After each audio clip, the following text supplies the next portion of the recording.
Orlando Hernandez just now got back to the dugout after warming up in the bullpen, so the Yankees have yet to take the field prior to the start of Game 4. Orlando Hernandez, who missed 2 starts in April with a tender elbow, went on the disabled list in late May. An inflamed toe on his left foot, the second toe on his left foot, had surgery June 15th. Didn't come back until August 21st. Gave up 4 home runs that night in Texas, and in the end had a 4-7 record during the regular season. But as we have mentioned, as Schilling thinks about tonight's start, Hernandez 9-2 in his career in the postseason, 1-1 this year. And here come the Yankees. Take a look at Bob Brenly's lineup for the Arizona Diamondbacks. Tony Womack leads it off. He's the shortstop. He is also hitless in this series. Greg Counsell back to the number 2 spot. Luis Gonzalez hitting third. Rubio Durazo moves up to the cleanup spot. He's the DH. Then it's Matt Williams, Steve Finley, Reggie Sanders, Mark Grace batting 8th, Damian Miller catching and batting 9th. Talk about how the Yankees have struggled. Hernandez still not out on the mound yet. They're asking the home plate umpire if because of the temperature he'll be able to blow into the pitching hand to warm it up. Keep talking about the Yankees and their 144 team average. Have scored 3 runs. Arizona's hitting only 200, so pitching has certainly dominated this series. And Derek Jeter, who's in the leadoff spot tonight for the Yankees, is only 1 out of 11 all the way down that Yankee lineup, and now it's getting to be so for the Diamondbacks. Very few hits. This postseason a record of 1-1 and ERA up over 5. He won Game 4 of the division series out in Oakland. He lost Game 3 of the ALCS here against Seattle. And those are his numbers this season. This is his scouting report. What will determine the success of El Duque tonight will be how he handles left-handed batters. 4 of the 6 left-handers have power in the Diamondback lineup. He's a fly ball pitcher with a short porch in right field, only 314 down the line, 385 in the gap. He better have late pop. If he doesn't, he could be in trouble as he tries to recapture that Houdini touch. Defensively for the Yankees, they have their best outfielder in the lineup again tonight. Shane Spencer. He made a diving catch in last night's game in the 6th inning to keep it a 1-1 game. The Yankees took the lead for good in the bottom of that 6th inning. Bernie Williams, a Gold Glover in center field. Paul O'Neill is in right. On the infield, Brocious, Jeter, Soriano, and Tino Martinez. Posada is catching Orlando Hernandez, and we've talked about it in the past. On a 57-degree night. Wind out of the south at 6 miles per hour. Wind chill is 54 degrees, and out in Phoenix it's 83 degrees. And Bob Brenly telling Kevin Kennedy and telling us prior to the game that last night, the game that Roger Clemens started, the weather conditions and the swirling wind had more to do with the dropped and missed pop-ups for the Diamondbacks as opposed to jitters playing in their first game at Yankee Stadium. We were saying last night Halloween came early for Damian Miller in the 4th and 6th innings of last night's game. It was a debacle defensively for the D-backs. Say again what you said during the stand-up portion of our broadcast, that Orlando Hernandez is pitching tonight. It figures to be his only start of this World Series, and depending on how he fares here tonight, it could color the decision as to whether to bring him back to the Yankees next year. He was erratic this year, not to be depended on. As we remind you that this broadcast is also available in Spanish by utilizing the SAP button on your television. Next year, Roger Clemens will be 40. They may get a lot younger in their rotation next year, and they may end up trading away Orlando Hernandez. He is arbitration eligible this year, and the Yankees may not give him a contract. This is a big start, obviously, for El Duque. And he starts it with a strike to Tony Womack. 0 for 11 in this World Series. Only 188 overall in the postseason.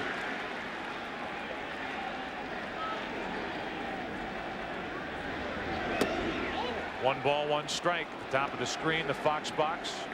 Runners on in the top left-hand corner. The score, top of the first. Nobody out. The velocity of these pitches where the pitch count is recorded. Womack up the middle. That's his first hit of this series, and a good start for Arizona. Tony Womack is on now, 1 out of 12. See if the Diamondbacks can chase him home. Right over the head of Hernandez, the high chopper. He tried to barehand it. Not a good idea. Too high, however. And the Diamondbacks start the game with the right guy on base in Womack. Remember, in the third inning of game 1, Craig Counsell bunted after he hit a home run. So we'll see what Bob Brenly does right here. Do you run Womack or bunt with Counsell?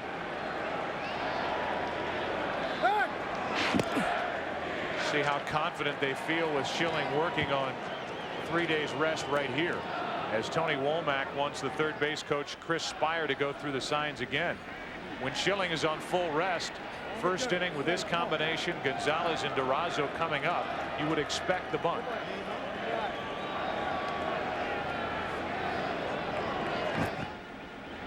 And the bunt.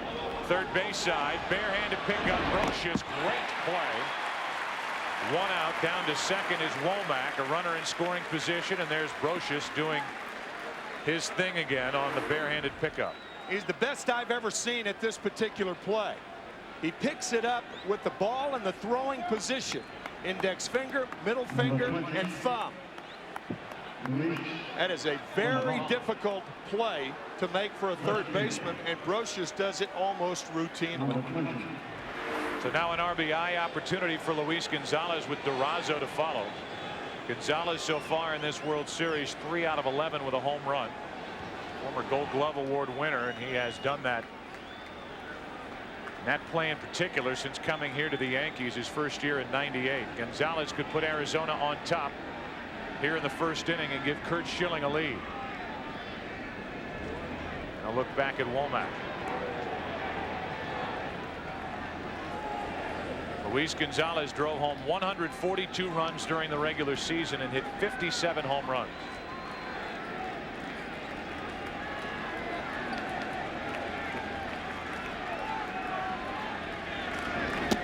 Staying away from Gonzalez with ball 1. If you're on second base in this situation, the only player you don't know where he is the shortstop. He's right behind you. That's why the third base coach will say, I've got the shortstop. That's foul. The minute you get on second base, you check the depth of the outfielders so you know where they're playing. Peripherally, you see the runner or the third baseman, Scott Brocious. You know where Soriano, Martinez, the pitcher, and the catcher are. The only guy who can come in behind you is Derek Jeter, the shortstop. That's why Chris Spire, the third base coach, has the shortstop. 1 ball, 1 strike on Gonzalez. And a throw anyway, even though Jeter was nowhere near the bag. So Orlando Hernandez wheeled around and threw and somehow got the ball around the body of Womack and into the glove of Jeter, who was way off the base.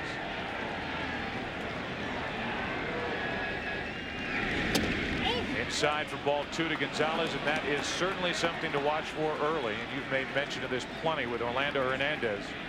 The ability to come inside effectively against left-handed batters. He's got to do it, and Joe Torre and Mel Stottlemyre have tried to encourage him to do just that. Come inside the left-handers. Inside and fouled back by Gonzalez, especially Gonzalez, who strides into the pitch. Left-handers hit .278 against Hernandez this season.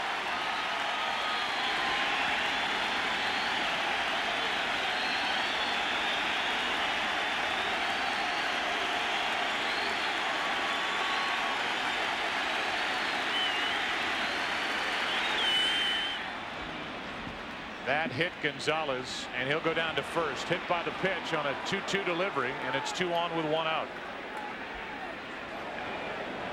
Second time Gonzalez has been hit. A lot of times with that open stance, when you stride to make it a closed stance, which is proper with which to hit, you can't move as well. Bob Brenly was talking about that before the game. Watch Gonzalez close, and now he can't get out of the way, and the breaking ball hits him on the left ankle. We heard on that 2-2 delivery this crowd get louder here in Game 4 than at any point last night in Game 3. It took some people over 2 hours to get into Yankee Stadium last night because of these security measures. A little quicker this evening, and the crowd appears more into it as the Diamondbacks will try to take them right out of it here in the first inning with 2 on 1 out. Rubio Durazo takes ball 1. We were talking to Bob Brenly, and I brought up to Bob that I thought Durazo was the most dangerous batter in the lineup against the likes of El Duque. With all due respect to Luis Gonzalez, this is a pitcher that Durazo can hit. And with that short porch, dangerous situation already for the Yankees. 2 on 1 out. 1 ball 1 strike. We've seen Hernandez now with 3 left-handed batters start the hitter with a pitch way up and away and then try to come back inside. That was in enough to get on the hands of Durazo. 1 ball 1 strike. He did it to Womack. He did it to Luis Gonzalez. And now Durazo. The thing about Hernandez in situations like this, he doesn't throw a lot of ground balls. So the double play normally is not in his arsenal. The double ground ball, double play ball. And some of the security personnel walking in that hitter's background. And now another one coming down.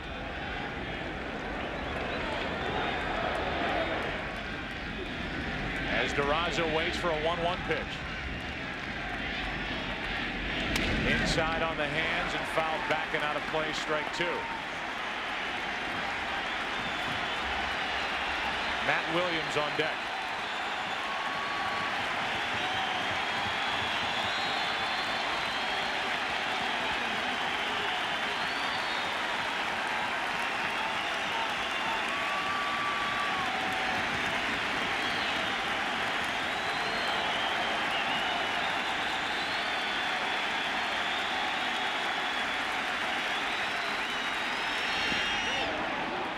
Checked his swing, 2-2. Just about the same pitching pattern that Gonzalez faced against Hernandez. 1-2 breaking ball down and in. Gonzalez got the breaking ball, and he was hit with the pitch.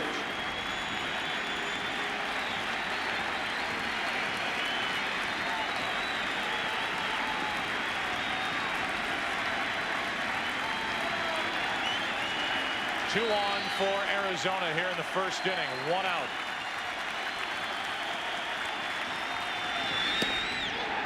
And a full count on Durazo.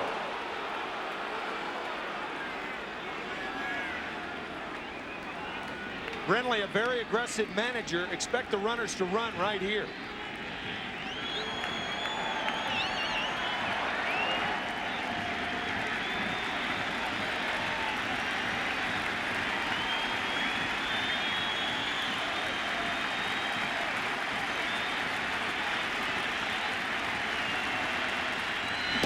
Ball 4 to load him up.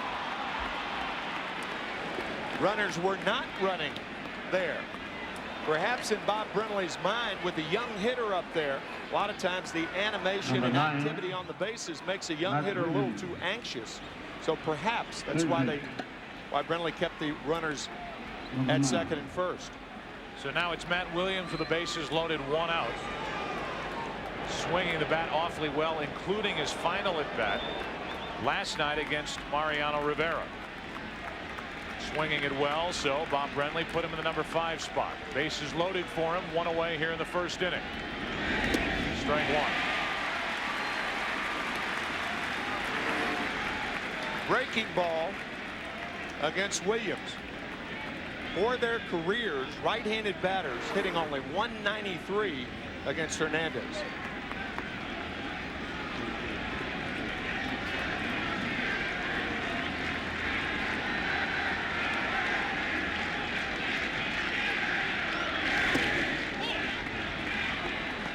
With the Yankees down 2-1 in Game 4 of the division series out in Oakland.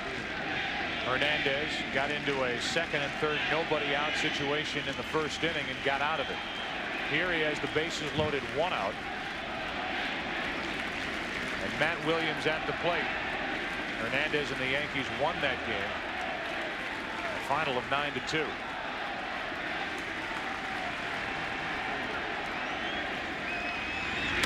Strike 2 on Matt Williams. 2 strikes on Gonzalez, and Hernandez hit him. 1-2 on Durazo, and El Duque walked him. 1-2 on Matt Williams with the bases loaded.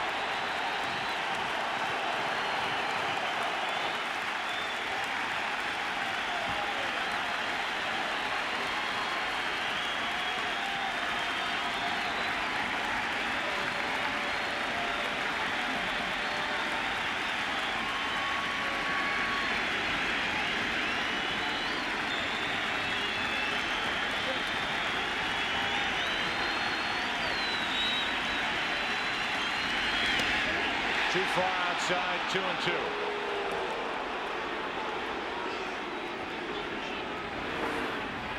He went to the breaking ball. That missed. One thing Hernandez can do to right-handed batters is drop down and make them give with that left side. Left-handers,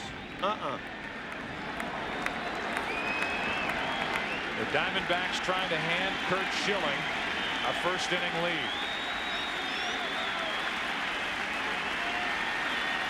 Matt Williams with a 2-2 pitch. Full count.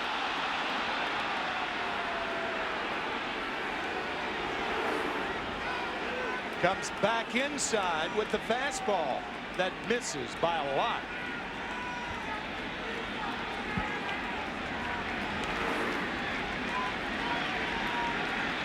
Three balls, two strikes with the bases loaded, one out. No score in the first inning of game 4.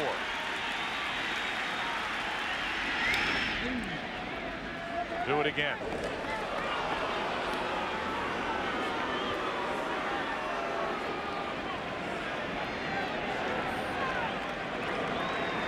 Hernandez dropping down quite a bit here in the first inning. And he has thrown 21 pitches. More out of the strike zone than in it here in the first inning.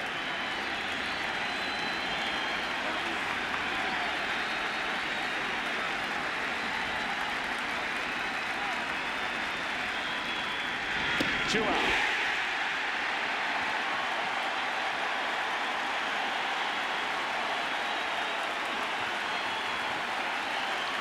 To Matt Williams. Hernandez featured the breaking ball. Missed with the fastball. 1-1 pitch fouled away. Missed with the breaking ball. Missed with the fastball. Foul back, middle of the plate. Got him on the high 100.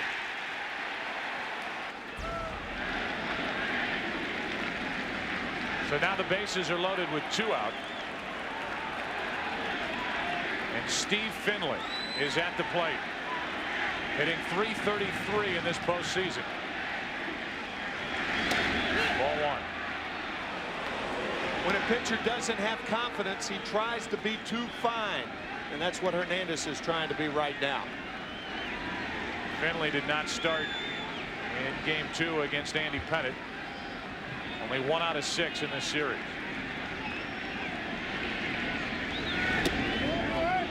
Two balls, no strikes. Orlando Hernandez tends to clamp down with runners in scoring position this season. Runners in scoring position, opponents at 171 against him, lowest in the major leagues, and in this situation with 2 out, only 163.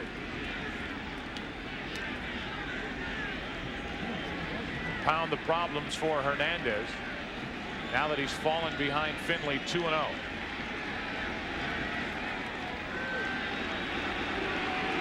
Finley, who played here as a member of the Padres back in '98 in the World Series, was 1 for 12 in that effort against the Yankees. Here's a 2-0. Popped up, foul ball, and Posada will watch it go into the seats. 2-1. El Duque got away with one then. Finley looking inside. He got it inside and just missed it. Posada setting up inside on a 2-0 count. You don't jam hitters when you're behind in the count. That is something Jorge Posada, in my view, has not learned yet. Often he'll set up inside 2-1, 3-1, 1-0. Not the time to jam hitters. Here's a 2-1 pitch now with the bases loaded, 2 out. 2-2. And here is the Yankee Stadium crowd.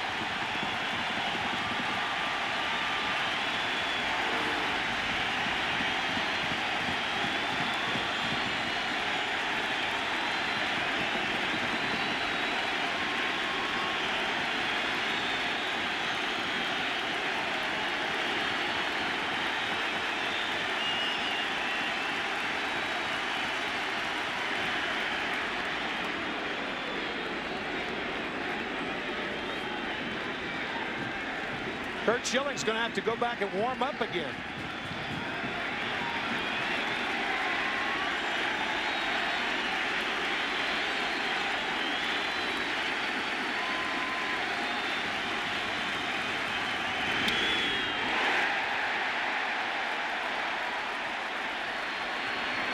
Inning over.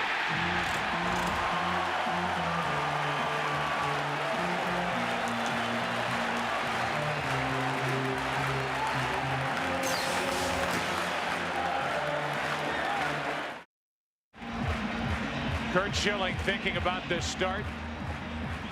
He was the starter in game 1. Here's the lineup for the New York Yankees. Very different tonight with Jeter leading off at shortstop. Paul O'Neill up in the number 2 spot. Bernie Williams hitting 3rd. Then Tino Martinez, Jorge Posada, David Justice, the DH, Shane Spencer in left. Scott Brocious and Alfonso Soriano, the second baseman, batting 9th. The numbers in the World Series ugly. You saw it, 144 with the average 3 runs total in 3 games. And here's Curt Schilling. His numbers this postseason are fantastic. Similar to Roger Clemens, who pitched so well last night. High riding fastball and a great splitter. Jeter late with that swing, strike 1. Jeter is 1 out of 11.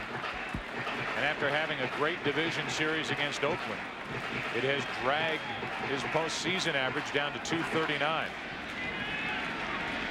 He had only 2 hits during the ALCS. Overpowering for strike 2. Power, power, power with Curt Schilling. To give you an idea of how badly the Yankees are trying to score, Derek Jeter has hit in 3 different positions in 4 games. Jam shot caught. Womack 1 away.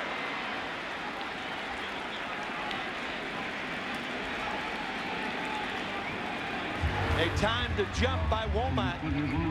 Diamondbacks continue to pound Derek Jeter inside.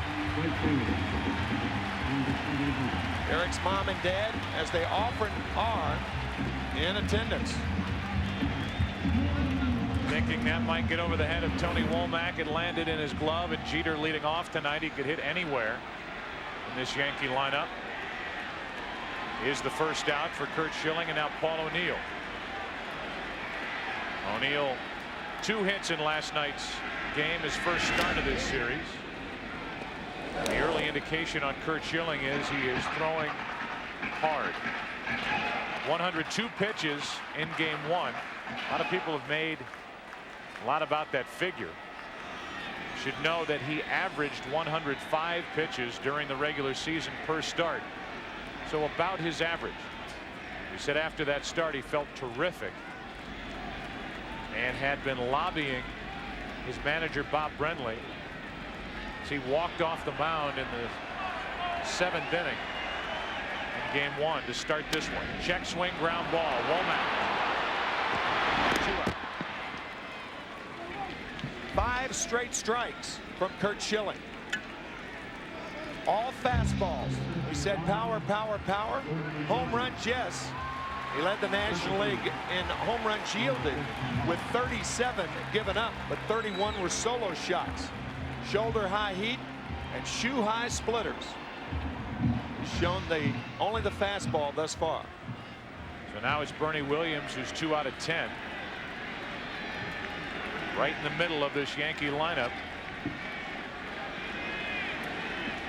Their offensive output has been anemic so far in this World Series. 2 out, nobody on, and a strike on the outside corner.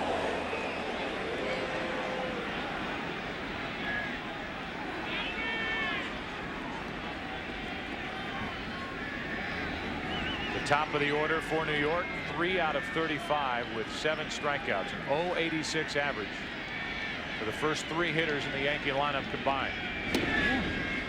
More heat from Curt Schilling, and that's all we've seen. 0-2 now on Williams. 7 straight fastballs to open the game. All strikes.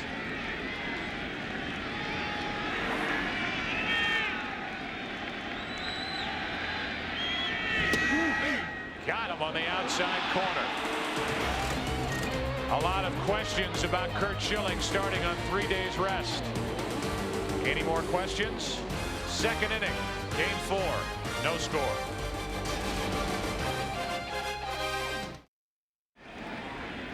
No score into the second inning. Reggie Sanders first up against Orlando Hernandez, and the first pitch is on the inside corner. According to Ed Rapuano, the home plate umpire, strike 1.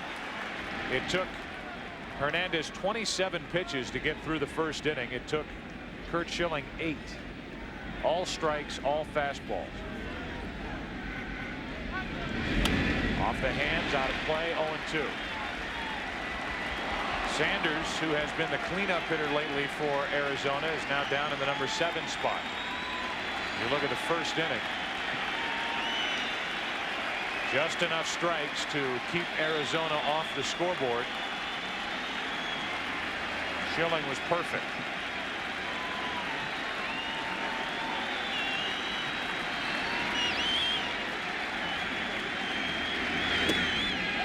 One ball, 2 strikes. Mark Grace is the number 8 hitter. Damian Miller hits 9th. These are the 3 scheduled hitters for Hernandez here in the second.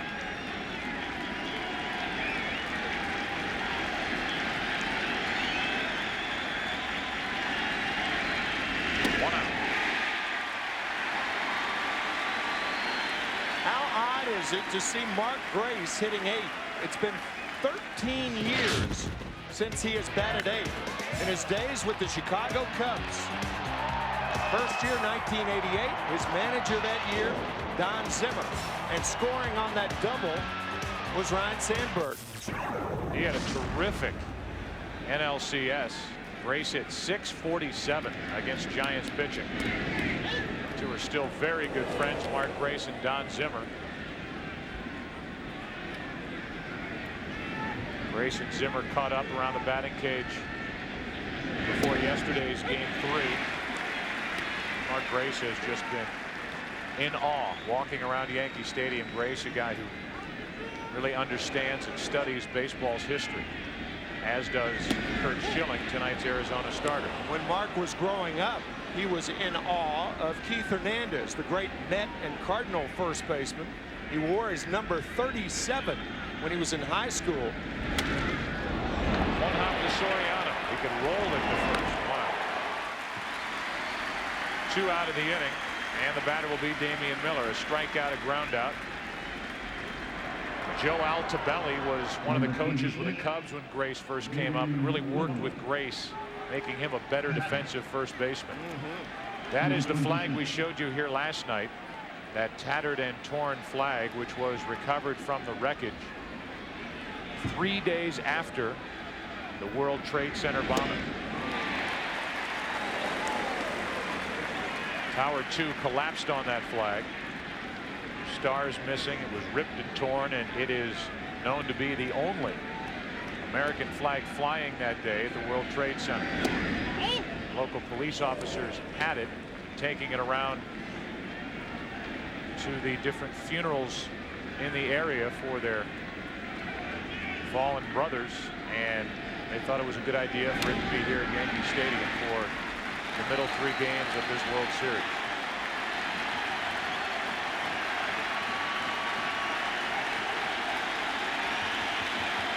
Out in center field. At the plate is Damian Miller, set up at a ball and 2 strikes.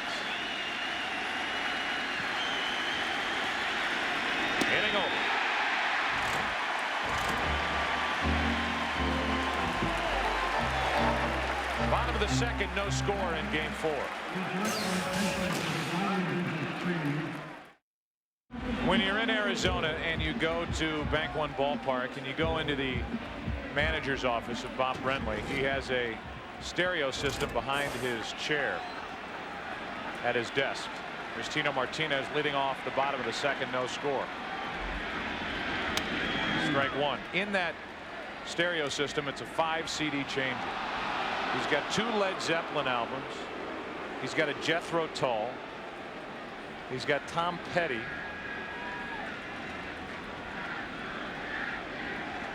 One more. That's 4. Got 4 out of 5. You're hitting 800. Come on.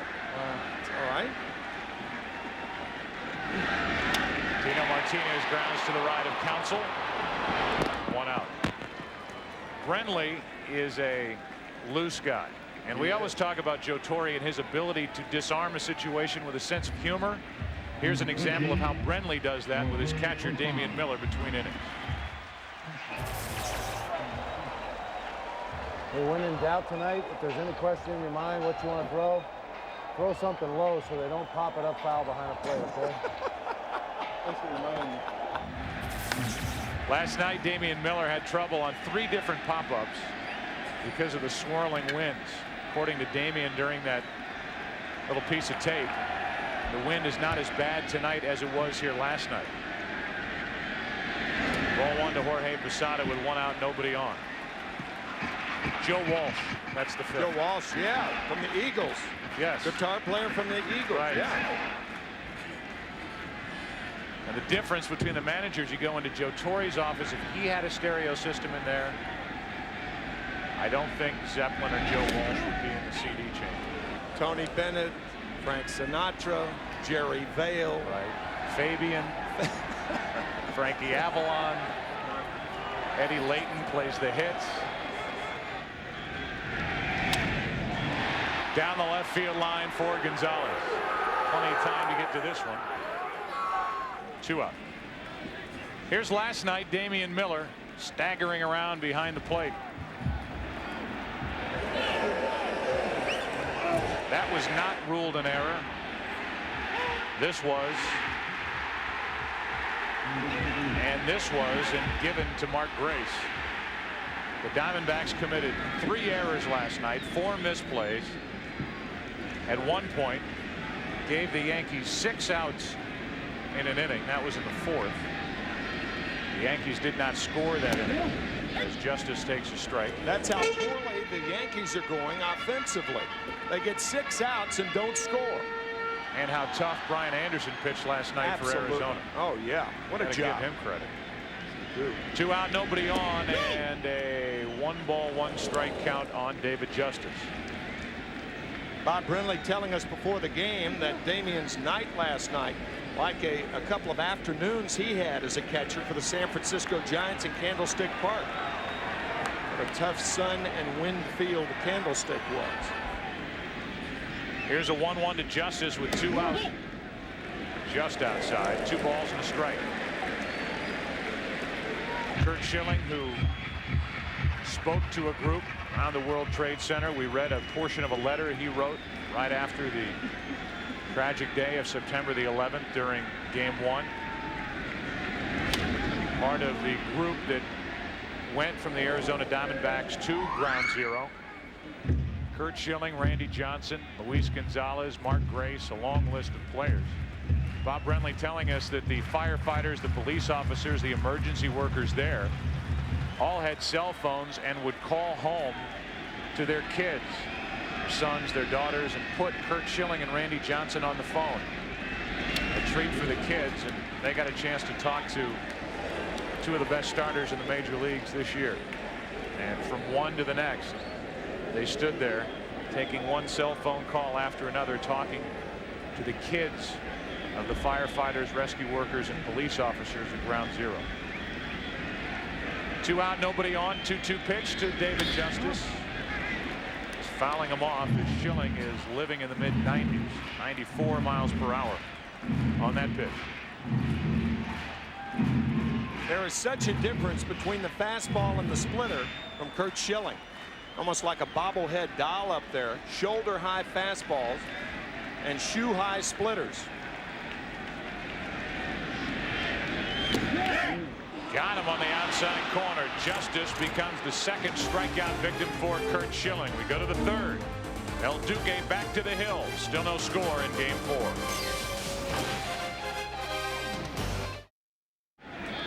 Just a devastating splitter by Curt Schilling to get David Justice. As you see the split fingers. Watch the toppling effect. All 1 to Tony Womack leading off the third inning. Tony singled his first time up the middle, his first hit of this World Series. Counsell bunted him down to second. 2-0. Gonzalez hit by a pitch and a 1-2 delivery that caught him on the foot. A walk to Durazo, but then Williams struck out. Finley popped up. It's 3-0 on Tony Womack.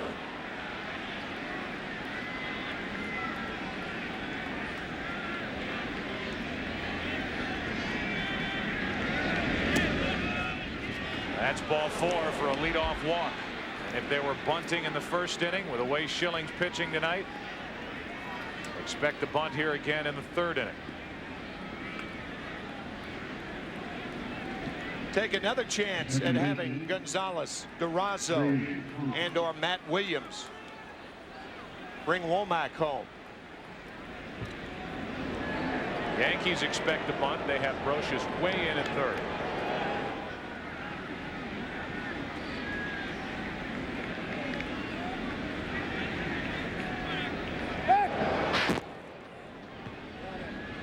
Usually if a pitcher can't find the strike zone with the leadoff batter, if he throws 4 straight balls, usually it's not a good idea to run or to bunt on the first pitch. Give the pitcher a chance to get wild, as he was with Womack. Bunt to third, perfect. Brocious gets to use the glove this time. 1 out. And again, the sacrifice is good. 5-3. Down to second is Womack with 1 out. You can see Brocious playing in at third base. Counsell with a beautiful bunt. Watch Posada continue to third base. Catcher's responsibility, once a third baseman makes that play, is to cover third to keep the runner at first from advancing. So the bare hand pickup the first time, the glove pickup this time. 2 sacks in a row for Counsell. Now Gonzalez gets another opportunity. Hit by a pitch his first time up. Runner at second, 1 out here in the third inning with no score. Talk about teams being strong up the middle with a catcher, the shortstop, the second baseman, the center fielder. The Yankees are strong on the corners of their infield defensively. Ball 1 to a guy who's been hit twice. Andy Pettitte got him on the left wrist in game 2.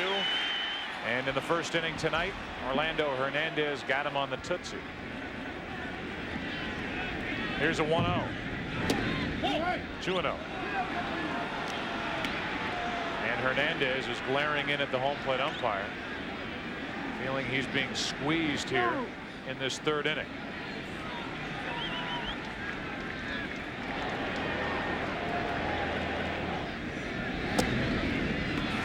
With Durazo on deck. I don't think Hernandez has a complaint. Those balls had not been close. The 4 to Womack, and now the 3 to Gonzalez. Perhaps he's just upset at himself.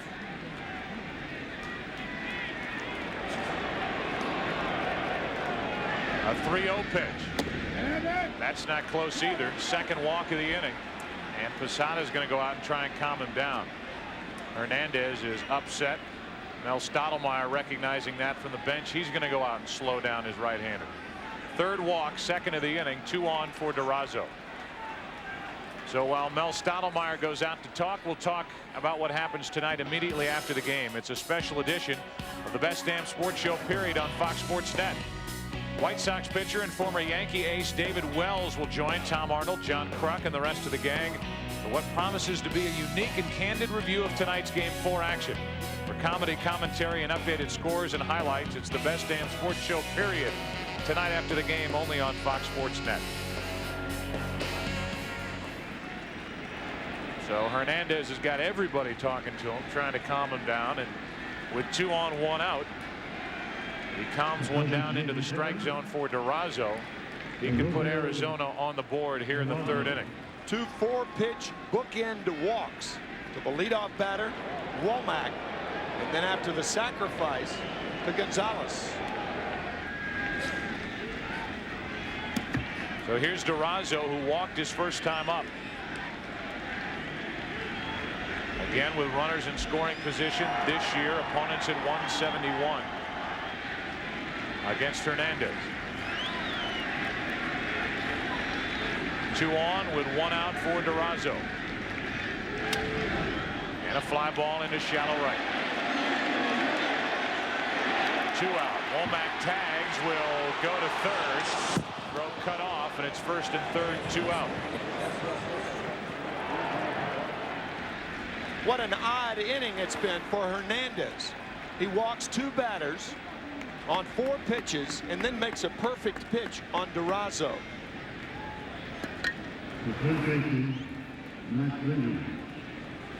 O'Neill out there shaking his head as Womack just took 3rd on him. And really, if it was O'Neill, if it was anybody out in right field, Womack has got the speed to make it 2nd to 3rd. And now with runners in the corners, 2 out, it's up to Matt Williams again, who missed a chance back in the 1st inning when he had the bases loaded, 1 out. He struck out.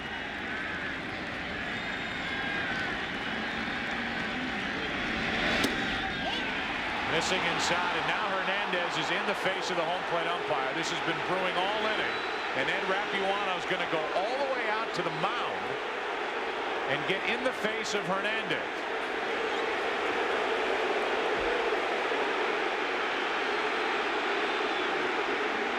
A manager cannot argue balls and strikes. It's an automatic ejection. I think Joe Torre just out to talk to Rapuano, trying to calm Rapuano down. Under those circumstances, obviously no ejection. We talked to Joe Torre about this before the game with regard to his hitters not complaining last night. Yeah. After complaining pitch after pitch in game 2, and he said we told them not to complain about balls and strikes, because when you complain about something like that, you're making an excuse not to succeed. And here's Hernandez's reaction after not getting that pitch. And that's what drew the home plate umpire, Ed Rapuano, out from behind home plate. Runners at 1st and 3rd, 2 out. And now the 1-0. 1 ball, 1 strike. Let's see if he had a complaint. Posada setting up inside. That ball could have been a strike.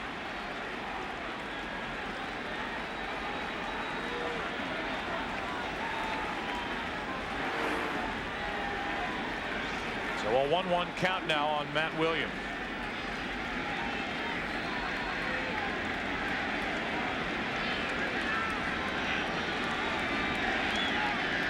Runners at the corners, 2 out. 2 balls and a strike.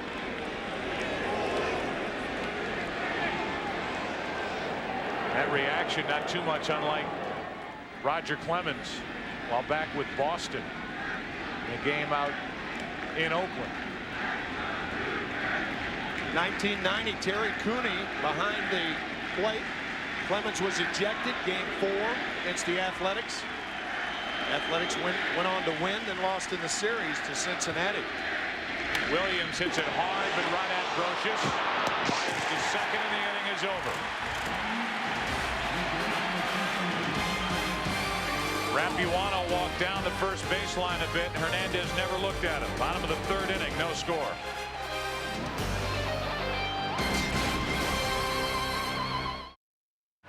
Shane Spencer will lead off for New York. He's the number 7 hitter. Schilling has been perfect through the first 2 with 2 strikeouts. Brocious and Soriano will follow. 0-0. And a ball outside. Now Schilling kind of pauses, and that draws a reaction of the crowd here at Yankee Stadium after not getting that pitch from the home plate umpire, Ed Rapuano. This crowd knows Ed's here. They were on him during the break. This is a fastball because Schilling said, yes, I like the pitch. no, I don't like the location. Should probably be a fastball away to Spencer. It's a bad habit for pitchers to get into. Spencer deep to right. Gone. 1-0 New York.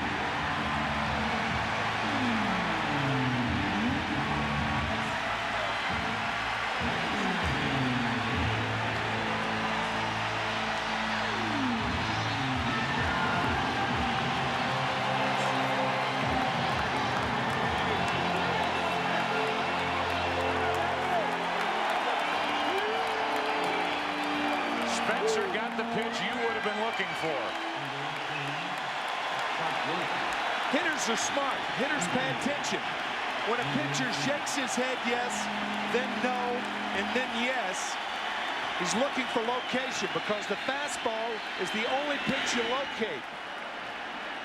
I would have to think that Shane Spencer was looking for a fastball away. There it is right there. No, Now he steps off.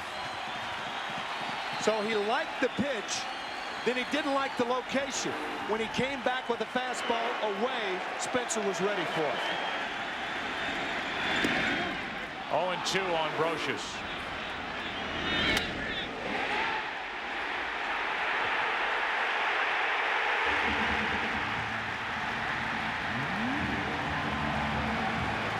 Spencer, who hit 10 home runs during the regular season, has played his way into the lineup here in Game 4, while Knobloch has played his way out of it.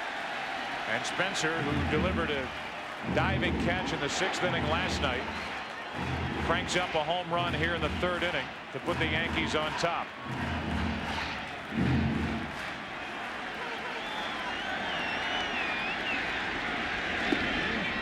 Brocious strikes out, 3rd strikeout for Schilling. Once again, Curt Schilling gave up 37 home runs to tie the National League lead, but 31 of those 37 were solo shots. The 3rd home run given up by Curt in postseason. Here it is one more time. Yes, I want that pitch. Nope. Not there. Then he stepped off. And then when he came back on, Spencer had to be looking for a fastball. And he got it. Soriano with 1 out, nobody on, and a run home. Pops it up. Right side, long run for Counsell as the best angle. Now gives way to Sanders, who had time to get there. 2 out.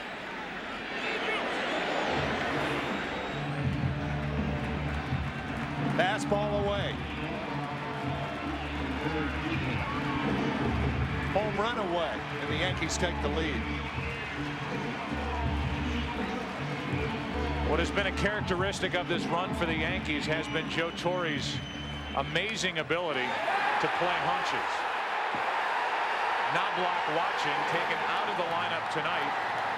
Spencer in the lineup last night in left field, makes the diving catch tonight, gets the start, and ends up putting the Yankees up in the 3rd inning with a home run.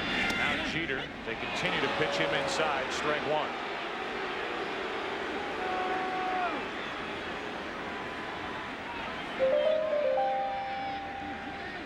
Bob Brenly has had one hunch after another go right early in this postseason.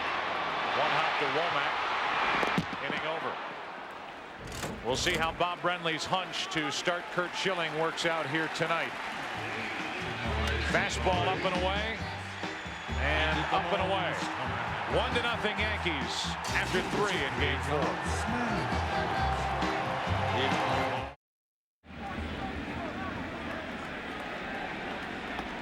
Curt Schilling talking to Ed Rapuano, saying my fault after he complained about that first pitch to Shane Spencer. First pitch to Steve Finley is a breaking ball for a strike. An umpire's common response after an argument about a pitch. Something happens later in the at-bat. Well, I didn't give up the home run. Yeah, right. And that's Schilling saying, yeah, that was me giving up the home run. Yep. Trying to take some of the heat off Ed Rapuano as Steve Finley gets on. And for the third time in the 4 innings now for the Diamondbacks, they've put their leadoff man on. Finley is on with his second hit of this series. He's 2 out of 8. And now Reggie Sanders will bat, a strikeout victim his first time up. Steve Finley singled on a pitch which he had swung through the time before with the bases loaded twice.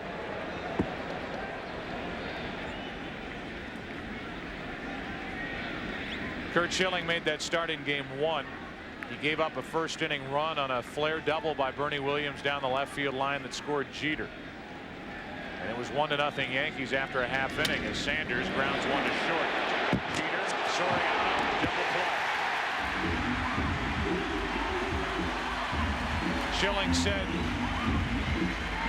after Counsell tied it in the bottom of the first on a home run,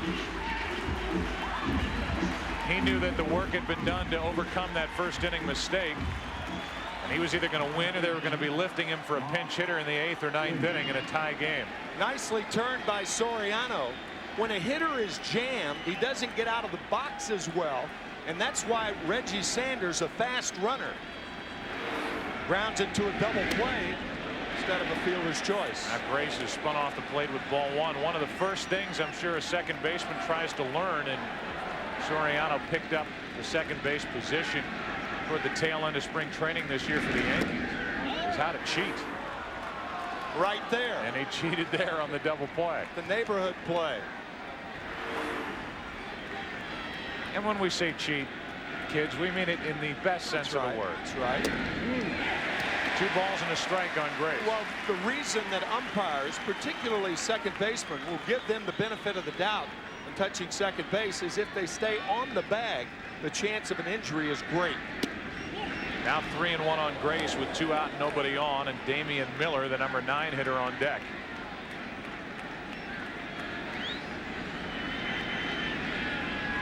Grace gets into one to right. This game is tied as Mark Grace hits it into the upper deck here at Yankee Stadium. A 1-1 game in the 4th inning. Fans throw it back. The number 8 hitter, Mark Grace, would love to have that souvenir. He has been wide-eyed walking around Yankee Stadium, and now he visits the upper deck, which wasn't there in fair territory when Babe Ruth used to swing the bat in this ballpark. That has been Hernandez's bugaboo, the home run to left-handers. Damian Miller pops it up. Soriano puts it away, and this game is tied. Home run by Spencer in the bottom of the 3rd. A home run by Mark Grace in the top of the 4th. Cubby for life, not this year. First year with the Diamondbacks, and he has tied game 4. Prior to that 3-1 pitch to Mark Grace, I know it crossed your mind, it crossed mine, that here at Yankee Stadium, 2 out, nobody on. Grace, who doesn't hit a lot of home runs, it had to enter his mind in a 1-run game, and he just crushed one into the upper deck to tie this game, and now we're in the bottom of the 4th. That's when a non-home run hitter can hit a home run. That's situational hitting. Ahead in the count, he knows what he's going to get, takes one shot at it, and it worked. No balls, 2 strikes. Yesterday, Mark Grace was walking around Yankee Stadium with Kevin Kennedy, talking about the history of Yankee Stadium, stadium that the Yankees first started playing in 1923. They had a little mini tour of this ballpark as O'Neill strikes out on a fork ball, 1 away. Here is their conversation from yesterday. This is where you can really take it in, like, wow, the house that Ruth built. And then I'm going to hit in that batter's box where Babe Ruth hit, Mickey Mantle half the time, and Reggie Jackson, the same left-handed batter's box. They got a little more power than me, but I'm still going to, I can share that batter's box with them. It's only 314 though. 314? Even at 37 years old, I think I got 314, maybe in batting practice. He had plenty more than 314 on that 3-1 pitch as Bernie Williams takes a ball outside with 1 out, nobody on in the bottom of the 4th of a tie game. He had closer to 390 inning.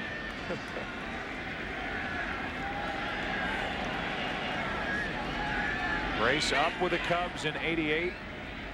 Played through the 2000 season in that Cub uniform, and now wearing the Diamondback pinstripes. Bernie Williams hits it foul.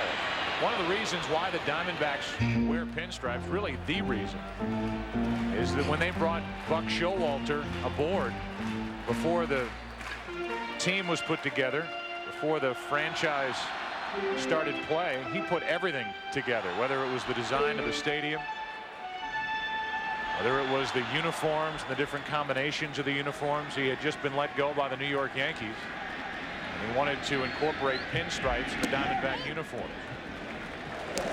Showalter, who was 19 years in the Yankee organization, brought the pinstripes with him out to the desert. It should be given credit for the organization of the teams before 1996 and before Bob Brenly took the next step this year. Having the guy on the mound in his first full year in an Arizona Diamondback uniform certainly helped. Bob Brenly shaking his head at that last call by Ed Rapuano. Williams didn't run out of the batter's box again. How many times is Bernie Williams not going to run out of the batter's box? As he's standing near home plate, he's the second out of the inning. Looks bad right here. There was a time during the divisional series when the ball hit the cutout and came back. That was understandable. This one wasn't. Run until you're called out. And it's unusual for Bernie Williams to do that because normally he runs everything hard, not thin. So 2 out, nobody on, and Tino Martinez, who grounded out to second his first time up, takes a strike. Martinez still looking for his first hit. He's 0 for 8.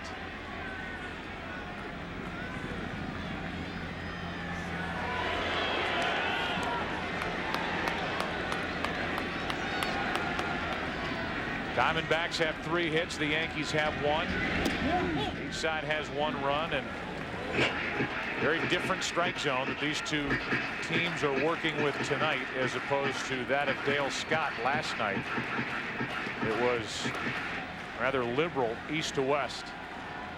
Rapuano has been tight on the corners. Here's a 1-1. 1 ball, 2 strikes on Tino Martinez. 2 different pitchers, Schilling and Hernandez. Hernandez with fastballs and breaking balls. You rarely see Schilling use the breaking ball. He'll try to backdoor the left-handers occasionally. For the most part, high fastballs and low splitters. Martinez got a piece of that split-fingered pitch, and it's still 1-2. When the splitter is working, normally hitters hit it right into the ground, hit over it. It's a very tough pitch to lift. Roger Craig, the former Giant manager, a big influence on both Curt Schilling and Randy Johnson and their developments of the split finger fastball. 96 miles per hour from Schilling, and the count evens at 2-2. Tino Martinez hit 34 home runs during the regular season. Probably the most consistent hitter the Yankees had during the regular season. He is now 0 for 9 in the World Series. Schilling, 5 strikeouts. When a member of the opposition hits a home run into the upper deck, down either line, and you have great seats, fortunate to sit in the lower sections, pay attention.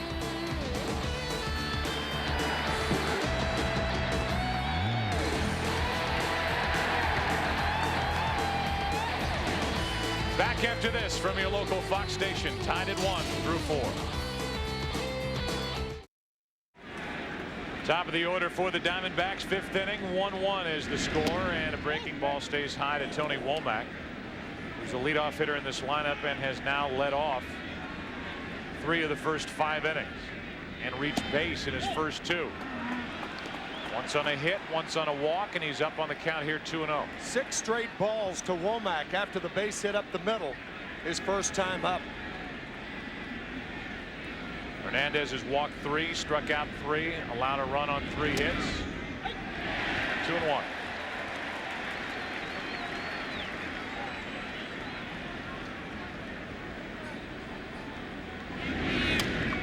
Talking a while ago about Schilling's remark after giving up that first inning run in game 1 and then getting the run back when Counsell hit the bottom of the first inning home run to tie it. He said, I knew I was going to leave with a win or leave in a tie game late.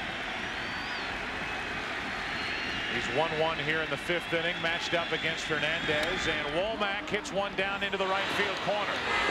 Thinking about 2. O'Neill makes the play off the wall. The throw. Womack is safe with a double.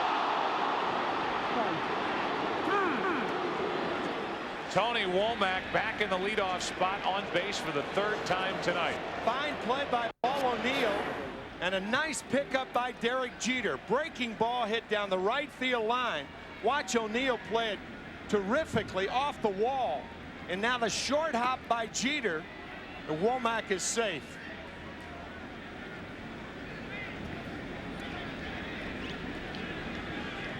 Womack with great speed, 28 stolen bases.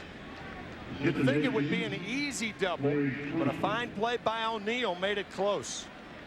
After having what he called an American League-like lineup last night, Bob Brenly putting Womack 9th, changed that around for game 4, and Womack back in the leadoff spot. Has singled, walked, now doubled. Now it's Counsell. Another bunt. To the right side this time. Martinez falls down and still gets the out. Sacrifice is good, 3-4. As Tino Martinez showed a lot of athletic ability, falling down, making that play. 3 straight sacrifices for Counsell, but watch Tino Martinez look at third. He looks, he had an idea, and now when he turns around, he has to throw from his knees. Really the left side of his seat. The look to third. Plopping on the ground and throws from his rear end to get Counsell. Now the Yankees forced to bring their infield in. Most sacrifice bunts in a single postseason. Counsell is up to 6. Record holder in that category is Gonzalez. Went around, couldn't hold up, strike 1.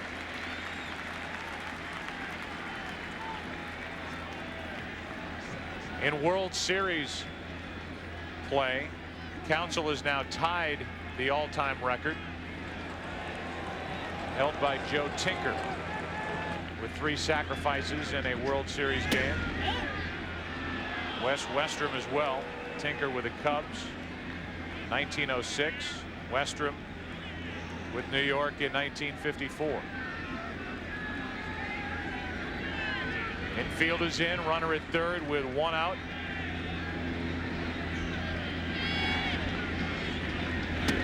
On the inside corner, 1-2.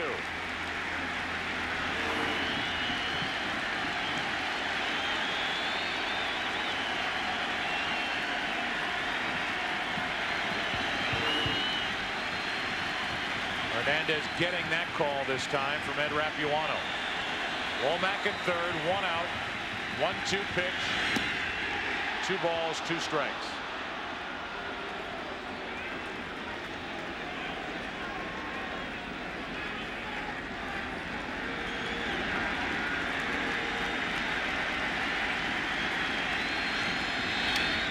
Pitch was up. Gonzalez went after it. Still 2-2. A pitch to hit for Gonzalez, and he fouls it back. But that gives you an idea of how the Yankees, like the Cardinals and the Braves in series before, have tried to pitch Gonzalez inside.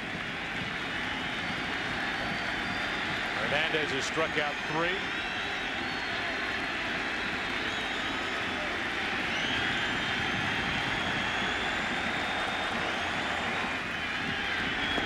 Now it's a full count on Gonzalez, with a Rubio Durazo waiting to hit next.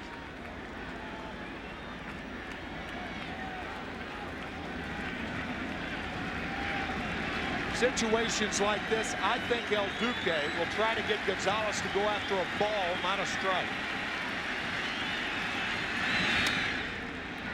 Shallow left. Spencer. Will they test him? Womack is coming. Here's the throw. Out to end the inning.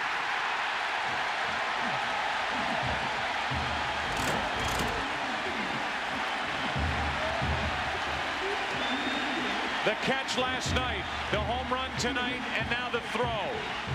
Posada with a short hop pickup. The ball was in his bare hand. I don't think he ever touched him, but out was the call. We'll be back, take another look, still tied 1-1. Bottom of the fifth inning. The combination that just ended the top of the fifth inning. Womack and Posada. Womack called out at the plate on the tag made by Posada. Tim, there's no doubt that the ball was not in the glove of Jorge Posada when the glove was on the body of Womack. The question is if the bare hand, the right hand with the ball in it, grazed Womack on his way to the plate. The count goes to 2-0 from Schilling on Jorge Posada, who flied to left his first time up. It was a breathtaking play by Posada. Shane Spencer was shallow in left field, an in-between hop as opposed to a short hop. How he held on to the ball, I will never know. But at first glance, you're right, Joe, it looked like Posada tagged Womack with the glove with the ball in his right hand.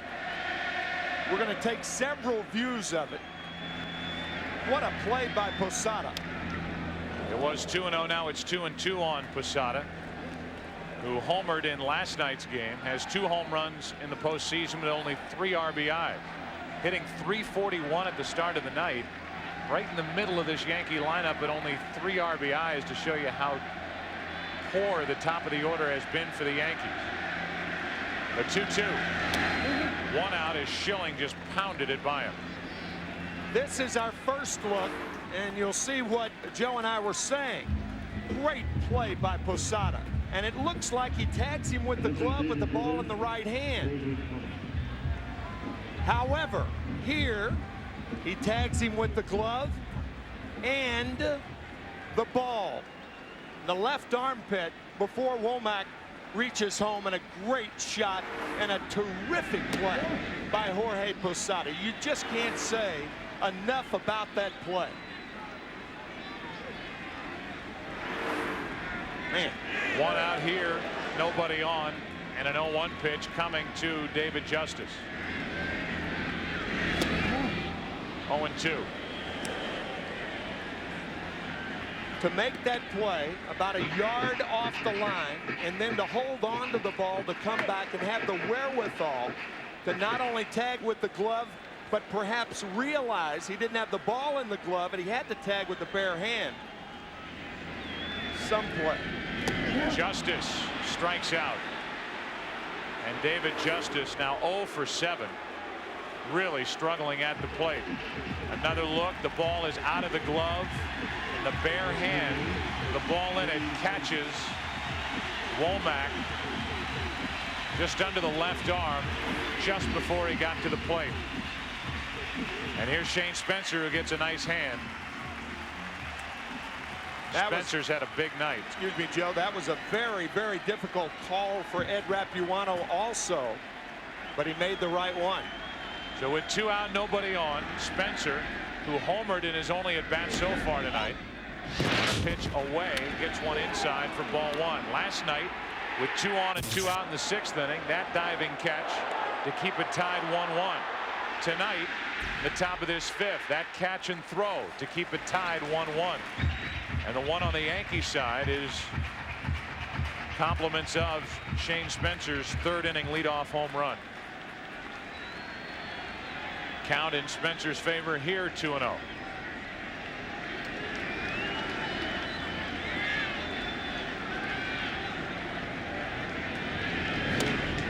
Good pitch from Schilling. 2-1. Right over the top of that fork ball on 2-0.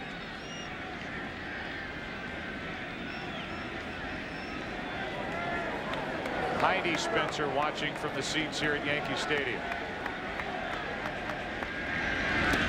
It was was 2-0. Now it's 2-2. Schilling trying to get through the 5th inning here tonight. He has allowed 1 hit. The 3 days rest, the short rest, has not affected him at all. Only 1 base runner, and you're looking at it. He wasn't on for long. Williams backs up and still makes the play to end the inning. 7 strikeouts for Schilling. Only 1 hit. The home run by Spencer. 6th inning now. Game 4 tied 1-1. We move to the 6th inning. Our MasterCard fan cam on Halloween night.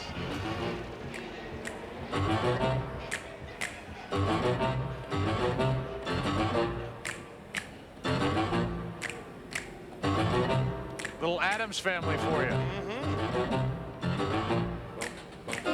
They're creaky and they're kooky, they're all mysterious and spooky. together. They're all together ooky. Nice hair. The Addams family. The house is a museum. Here's a Rubio Durazo leading off the 6th inning of a 1-1 game. Outside for ball 1. Durazo, Williams, and Finley. If anybody gets on, Reggie Sanders, who's down in the number 7 spot for the Diamondbacks. Diamondbacks have had chances tonight. The top 4 in the Arizona lineup loaded with left-handed bats. Womack, Counsell, Gonzalez, Durazo. Been on base 6 times. Throw in the 3 perfect sacrifice bunts by Craig Counsell. Realize that the Diamondbacks have scored 0 runs in those situations. Their only run on a 2-out home run by Grace back in the 4th. 2 balls and a strike on Durazo.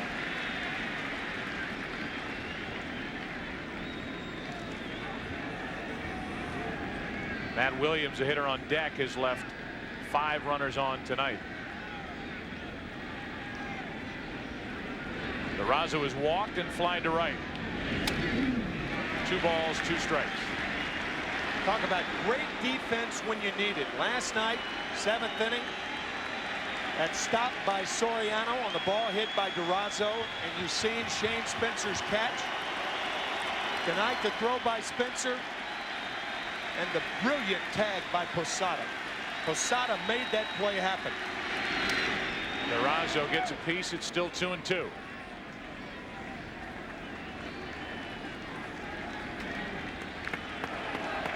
Tony Womack has started 3 innings by reaching base. He has been bunted to the next base all 3 times, and the Diamondbacks have not been able to bring him home. Here's another 2-2 pitch to Durazo. 1 out, strikeout number 4.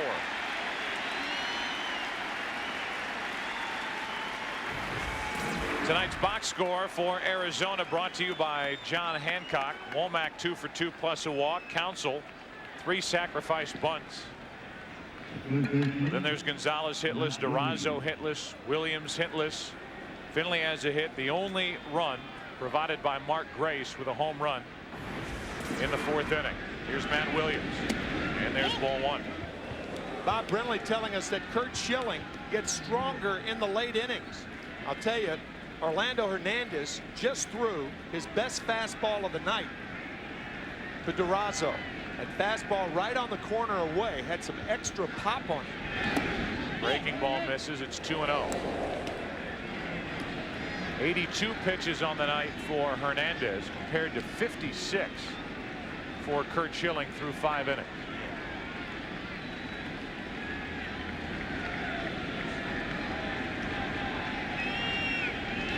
Schilling looks at none of his teammates. Communicates with none of his teammates. Games that he pitches. Actually sitting next to Michael Brenly, Bob Brenly's son. Here's a 3-0. Williams swinging on 3-0, and he pops it up. Posada, 2 out.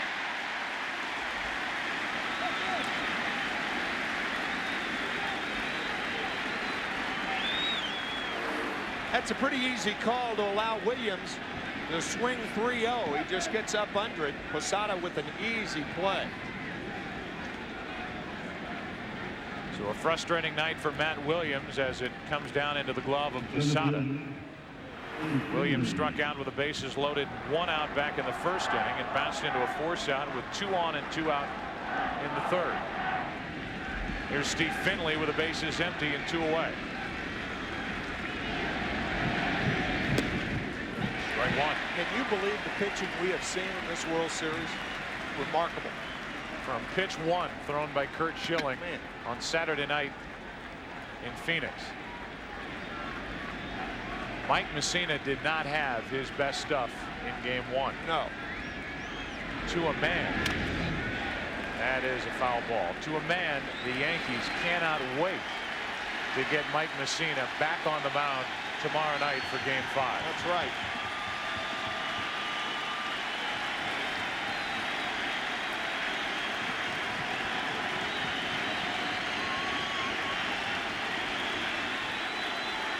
Oh, and 2 on Finley with 2 out and nobody on.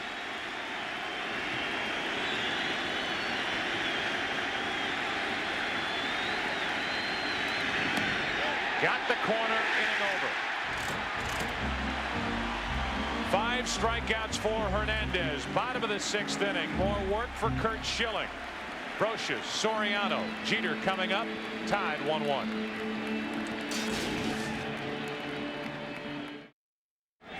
Tim, there's a dilemma when you face Curt Schilling aside from his wonderful pitching stuff, and that is the approach you're going to take, especially against Schilling working on short rest.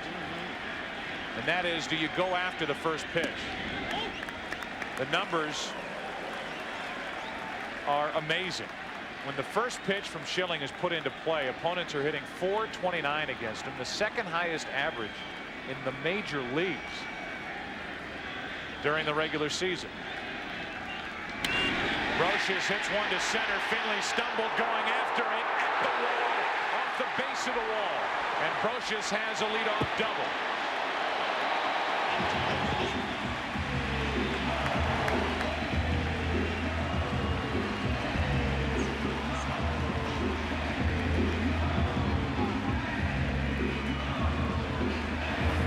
One stumble by Finley and 2 bases by Brocious.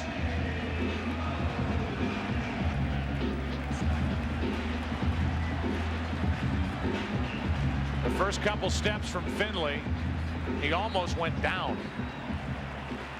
He ended up regaining his balance.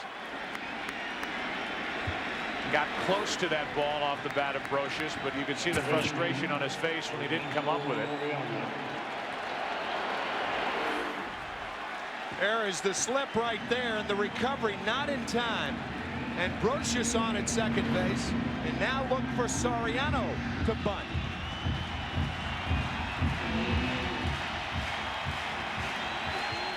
Mark Grace way in at first. Williams about a half step in front of the bag at third.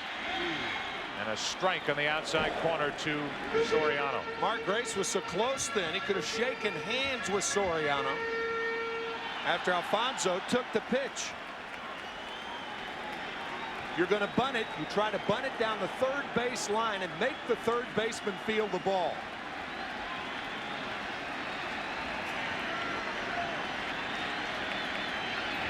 Out of the swing as they abandon the bunt. And the count's 0-2. The Yankees are 1 for 10 with runners in scoring position this World Series. A leadoff double by Brocious. And Soriano is in the hole 0-2.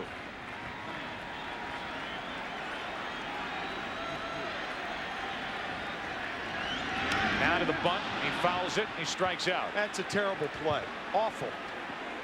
Joe Torre can't believe it. You can see that look in Torre's eyes saying, wait a minute. Bunting 0-2, terrible play by Soriano. He takes the first pitch, swings through the second one, and then 0-2. Joe Torre can't believe it, neither can I. Bad play right there. So now Jeter with a runner at second, 1 out, and Torre immediately talks to Soriano. World Series or not, instruction from the Yankee manager for the 23-year-old second baseman. Jeter way late with that swing on a 96-mile-an-hour pitch from Schilling, strike one. It makes you scratch your head. Alfonso's at bat. Perhaps he thought the first pitch was called a ball, and maybe the count was 1-1. That would be the only explanation. Now Bernie Williams talking to the young Soriano. Schilling trying to pitch around a leadoff double. Brocious at second with one out. Jeter is jammed again, and the count 0-2. Just to finish the point, as you look at the pitch again about Schilling, when the first pitch is put into play against him this season, opponents are hitting .429 against him. But if he gets ahead with a first pitch strike, you're done. Opponents hit .174 against him. That's the unfortunate choice hitters have. So if you want to get his pitch count up and he's throwing strikes, then you're in trouble. The 0-2 to Jeter. To the right side for Grace. To the bag, 2 out. And now with a runner at third, 2 out. Paul O'Neill, who is winding down a long major league career, who came here in 1993 and has been at the center of the revival of the Yankees. Bats trying to put New York on top.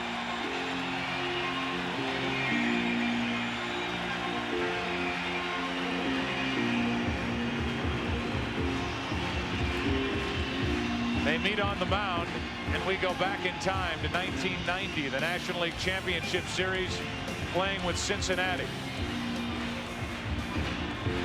A younger Paul O'Neill, part of a Reds team that swept the Oakland A's in the World Series that year.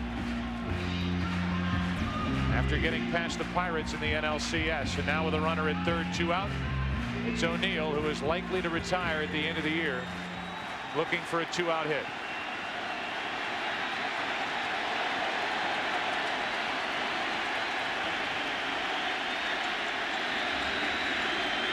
Strike one. And O'Neill is yelling away from the home plate umpire, Ed Rapuano.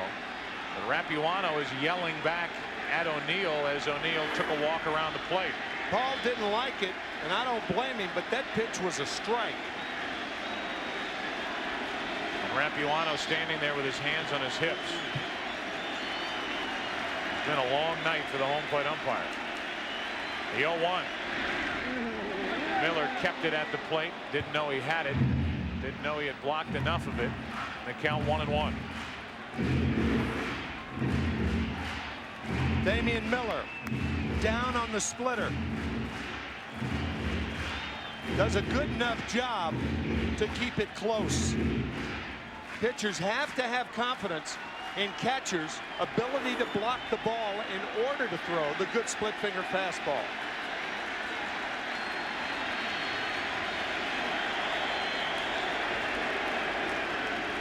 (1-1) in the bottom of the 6th, game 4 of this 2001 World Series, with the Diamondbacks up 2-1.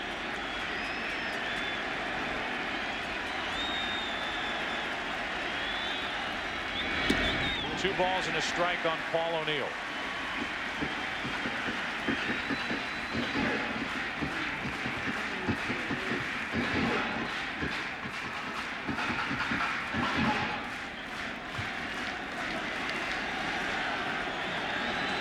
Schilling working from the windup during this at bat by Paul O'Neill.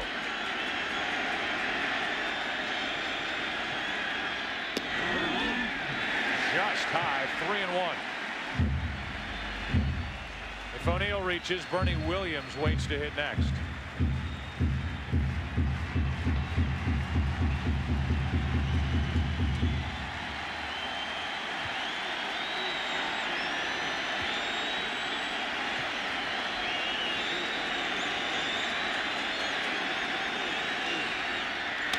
Slow roller.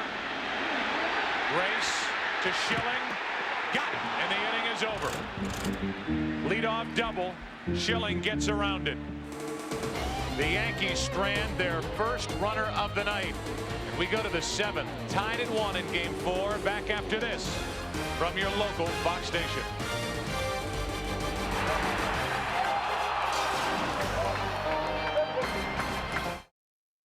Well, that play at first base was a lot closer than we initially thought. Really was. We'll get a look at it on the replays in a moment. 1-1 game, 7th inning. Reggie Sanders off the hands, fouled back for strike one. Watch the right foot of Curt Schilling. Mark Grace couldn't get the ball out cleanly. Up, and then he comes down just before the left foot of Paul O'Neill hits the bag, and an exuberant Schilling back to the Diamondback dugout. Man. No balls, 1 strike on Sanders. 0 for 2 tonight, including grounding into a double play. Now he tries to bunt his way on. And he's in the hole 0-2.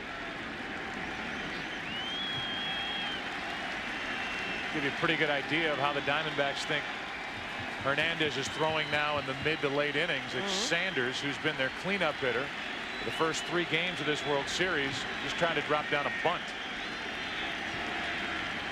The 0-2. Jeter. 1 out.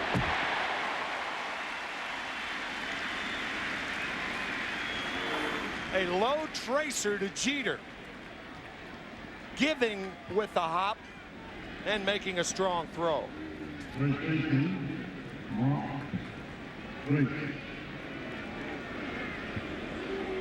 We've had a total of 2 runs in tonight's game. 1 driven in by Shane Spencer on a home run. The game tying shot off the bat of Mark Grace, his last time up back in the 4th inning. 1 out, nobody on, ball 1. Hernandez fell behind Grace 3-1. Challenged him and lost the challenge as Grace lost one into the upper deck. 2 balls, no strikes.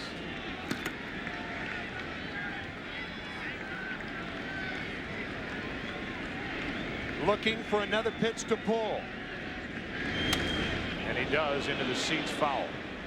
It had been 11 days since Hernandez had last started, because the Yankees finished off Seattle in 5 games, then the layoff, then Hernandez, the number 4 starter in the rotation for Joe Torre. It looks like it has taken him about 75 pitches to really start throwing effectively, as he misses high with a fastball. 3-1, struggling early. The Diamondbacks loading the bases in the 1st inning, getting a couple on in the 3rd inning. A leadoff hit, later a home run in the 4th inning.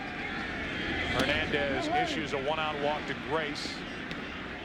The 4th walk of the evening for the New York right-hander. The in-game box score for the Yankees, brought to you by John Hancock. In the bottom part of the order, the home run by Spencer, leadoff double by Brocious in the 6th inning, and that is it. The rest of the lineup hitless, no walks, 8 strikeouts piled up by Curt Schilling. Here's Damian Miller, the number 9 hitter, 2 out of 12 in this World Series. Inside for ball 1.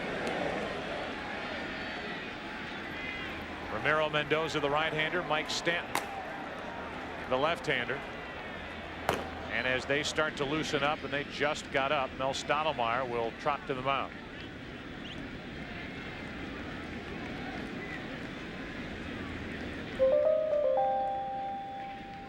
Last night, Roger Clemens got through 7. Got the game into the hands of Mariano Rivera. Tonight, Orlando Hernandez, who's thrown 97 pitches, tries to go through 7. He has a runner at first, 1 out, and a 1-0 count on Damian Miller. Talking to Joe Torre before the game, and you asked him, Joe, will Rivera be ready for 2 tonight? Joe said yes. Said, I don't want to, but if I have to, he will be available for 2 innings. That hit Miller, and after the walk, the 2nd hit by pitch tonight out of the hand of Orlando Hernandez, and it's 2 on with 1 out, with Womack coming up. It hit 2 guys, Damian Miller and Jorge Posada. Posada taking the brunt of that hit by pitch. And now with Womack coming up, Counsell to follow, the left-handed part of the lineup, they asked Tino Martinez to go over and talk to Hernandez, and you could see a pitching change here, although Joe Torre and Mel Stottlemyre seated with Stanton and Mendoza getting ready. Womack, now you see Joe with his right hand telling Posada go out and talk. He'll go out for a while. Then home plate umpire Ed Rapuano will go out there to break it up, and Torre will go out to take Hernandez out of the game. But you could see with that, you mentioned senior winches the other day. I think that was Joe Torre doing senior winches, right? That was it. Sawdite. So Rapuano doesn't have to go out there. Hernandez knew it. Any big league pitcher knows it in that spot. When Martinez came over and the catcher comes out, you talk about how that used to be an awkward conversation. Oh, man. Try to get a pitcher's confidence, and a manager sends you out there to talk to him, knowing he's coming out of the game. And Joe telling El Duque did a fine job, and he did. And now Hernandez comes over to talk to Ed Rapuano. The two had words earlier, and they're able to smile, laugh about it. And the mood is lightened between those two as Hernandez heads out. Next, he'll call to the bullpen. Time for a left-hander. Time for Mike Stanton. 2 on, 1 out. Top of the order coming up for Arizona. Hernandez got into the 7th inning. Mike Stanton will try to get out of the 7th inning. Joe Torre, a catcher, when he broke in, used to give signs to Warren Spahn. Now, as the manager of the Yankees, giving different signs to catchers. And by the way, as you look at Stanton, and we give you his numbers, credit Ed Rapuano with walking over and getting in the path of Orlando Hernandez as Hernandez made his way over to the dugout to put that nasty incident a little earlier to bed. Now with 2 on, 1 out, a 1-1 game in the top of the 7th. It's Stanton against Womack, who's had a big night. That's a big fastball from Stanton. Strike 1. Rapuano came up the line and made sure that he and Hernandez were on good terms as Hernandez left stage right. Now with 2 on, 1 out, Tony Womack, who has singled, walked, and doubled, tries to put Arizona out in front. 1 ball, 1 strike. I think Mike Stanton does Tony Womack a favor by throwing him a breaking ball. Those 2 fastballs, as well as Mike Stanton can throw the ball. I mean, that was gas, both of them.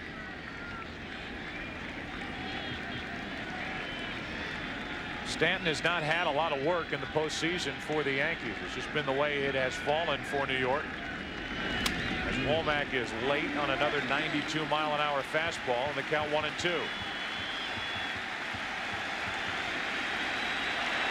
The left fielder and center fielder, Shane Spencer and Bernie Williams, playing Womack shallow and over toward left. Womack does not have a lot of power. Only 3 home runs on the year and almost no power to left field. For the Diamondbacks, no speed on the bases. Grace with a bad hamstring, the lead runner at second, the catcher Damian Miller at first. 1 out here in the 7th. Breaking ball misses to Womack, 2-2. Just so you know, Stanton has worked only 7 2/3 innings this postseason.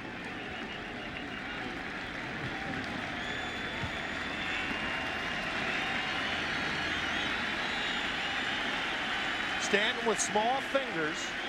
He uses that splitter rarely.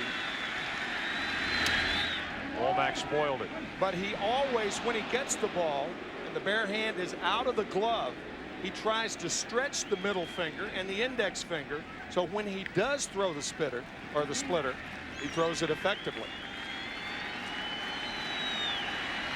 Little Freudian slip there, the spitter. Well, you saw him, you know, wetting his pitching man. So.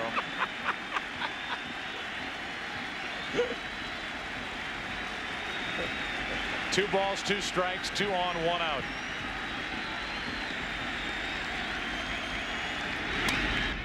It'll be tough to turn 2.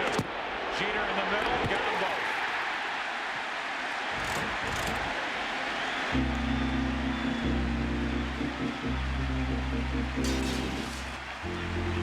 Pitching, pitching, pitching.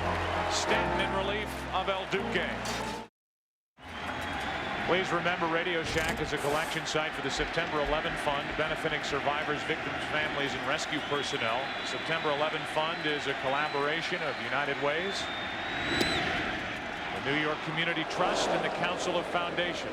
As pitch one of the bottom of the 7th inning is in for a strike. Nothing new from Curt Schilling. With Bernie Williams, Tino Martinez, and Posada coming up. He just said fastball. He mouthed it. And Williams fouls a 94-mile-an-hour pitch back. It was with Williams at the plate back in game one that we saw Schilling mouthing the pitches to his catcher Miller, and he says he does it all the time. Yeah, right. Here it is right here. Fastball. Bernie's from Puerto Rico, but he speaks very good English. Here's the 0-2. Base hit. Apparently. That was a hanging splitter right there.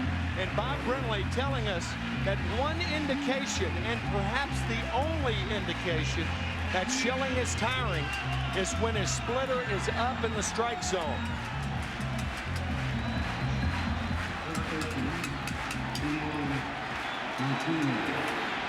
Still, it's only been a 72-pitch night for Curt Schilling.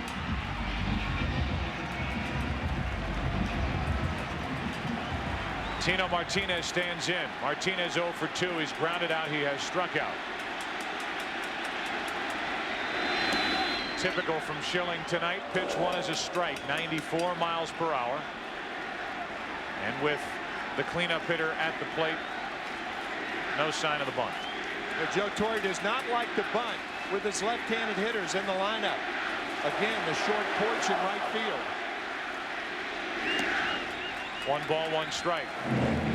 Regardless of what happens the rest of the way, in my mind at least, it is obvious Bob Brenly made the right call by putting Schilling on the mound. No question about it.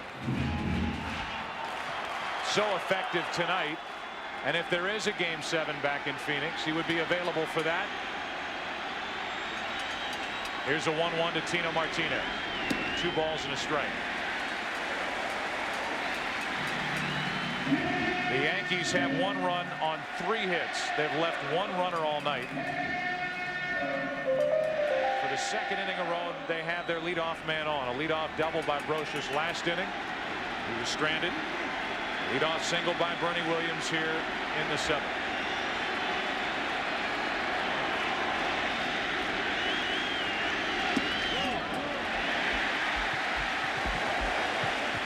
Three balls and a strike. He almost went around, but held up.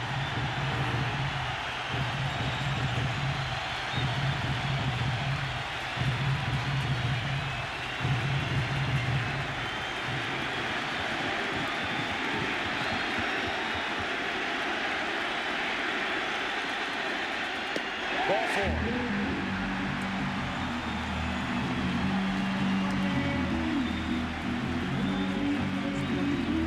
First walk of the night from Curt Schilling.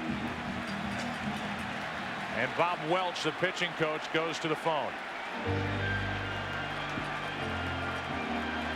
The Diamondbacks have yet to use their closer in this series, Byung-Hyun Kim. They can't get to him, or there hasn't been a situation where he has been needed. They're gathering on the mound right now to talk about what to do just in case Posada bunts. But again, Torre does not like to bunt with his left-handed hitters. There's Kim getting loose right now. Miguel Batista, another good arm, is supposed to start tomorrow night. He's not even sitting in the bullpen.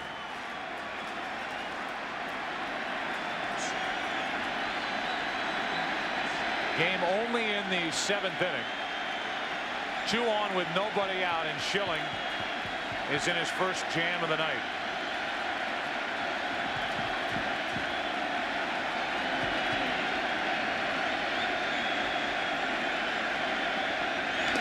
Strike 1. 95 miles per hour from Curt Schilling. The first pitch to Williams, Martinez, and Posada in this inning have all been strikes.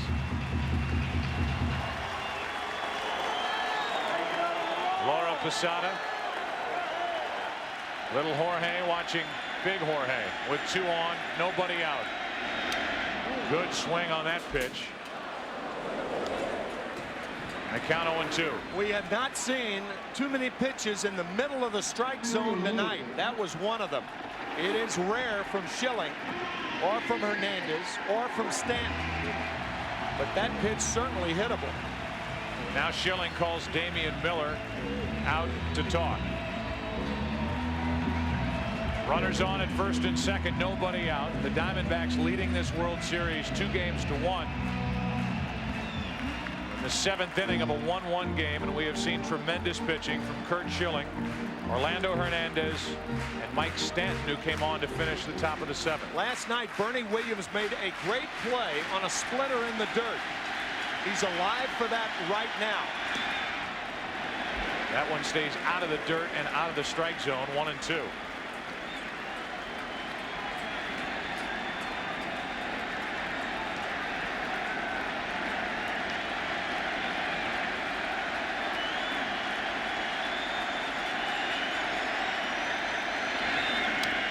That's out of play.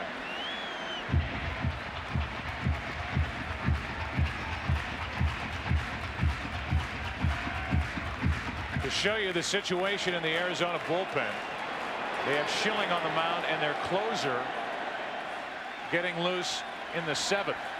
A closer who has told Bob Brenly, if you need me to pitch 3 innings, I can. A former starter in Korea. The 1-2. Posada's had some of the best swings against Schilling all night. But again, an idea about how Schilling is throwing. When he still can't get around on the high fastball. And here we are in the 7th inning.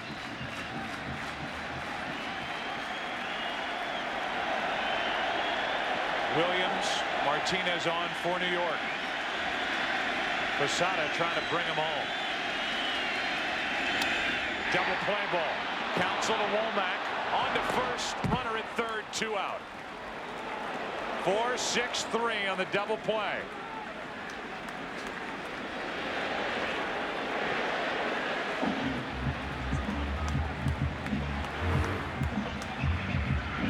Posada hits it fairly hard, but right at Craig Counsell. An easy double play to Womack. Martinez getting down because of the throw by Womack. Easy double play, 4-6-3. And now it takes a hit for New York from David Justice, who is 0 for 7 in this World Series and has not looked good at the plate. He was struck out twice tonight.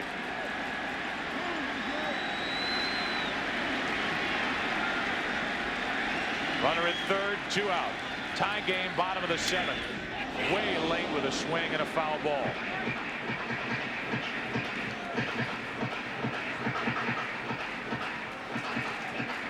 His career against Schilling, but that was long ago. Those numbers, the reason why he was in the lineup in game 1 in Phoenix and O'Neill was not. Not only 2 strikeouts in this game for Justice, but he is 0 for 7 with 7 strikeouts in this World Series. How about that? He has not put a ball in play.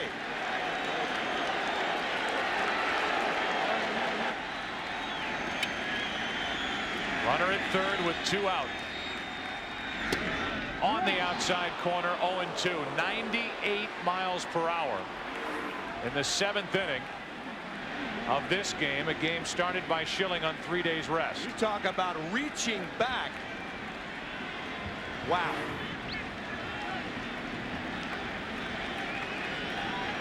So Justice is set up for his 3rd strikeout of the night and his 8th of this World Series.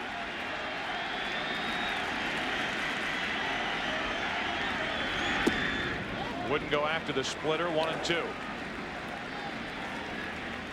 The Diamondbacks in the 8th inning will have Counsell, Gonzalez, Durazo. 3 lefties for Mike Stanton. What will the score be? 1-1. With a runner at third, 2 out in the bottom of the 7th.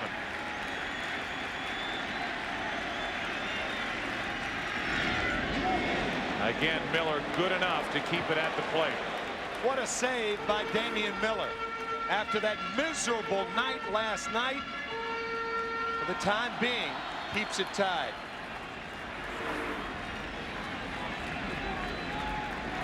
And he is summoned again by Curt Schilling.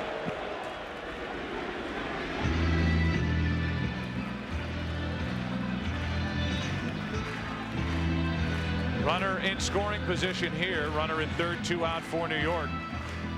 And the Yankees are 1 out of 14 in this series in this position. You can see David Justice still talking to Ed Rapuano about that fastball on the corner, the 0-1 pitch that made it 0-2.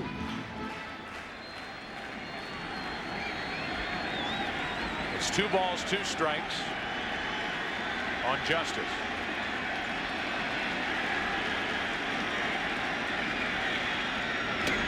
Went up and after it, and Schilling struck him out. Justice is struck out in all 8 at-bats in this World Series, and Schilling is through 7.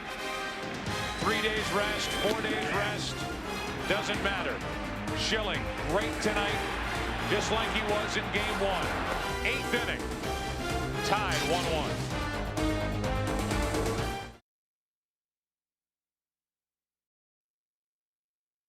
A 1-1 game into the 8th inning. Joe Buck and Tim McCarver with you. There's an old saying in baseball that good pitching will stop good hitting every time and vice versa. So I ask you, I present to you, Mr. McCarver, what are we seeing here tonight? Great pitching or just very poor hitting? Well, we're seeing great pitching is what we're seeing. I knew the answer to that. Yep. On the outside corner for a strike from Stanton to Craig Counsell. If most major league hitters, as Mendoza is warming, had to face the pitching that the Diamondbacks and the Yankees have faced in this series, with the exception of game 1 and Mussina's outing, a lot of hitters out of work. A lot of them. 0-2 on Counsell. That's about as mean a look as Craig Counsell can give a home plate umpire. Thinking he had checked his swing. Called for strike 2.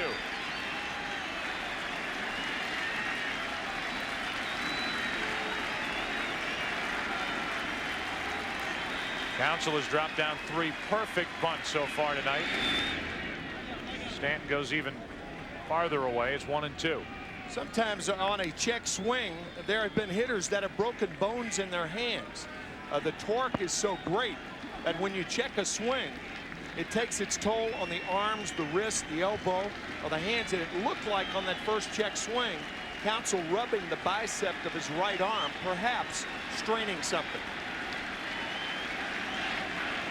1 ball, 2 strikes.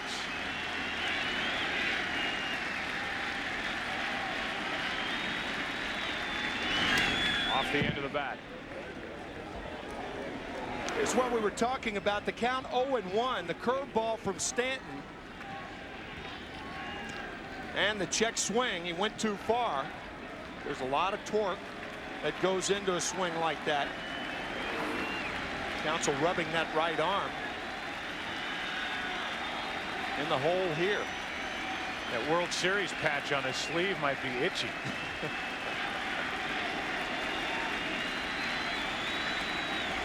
One ball, 2 strikes. 2-2. Boy, is Stanton throwing hard. 94 miles an hour.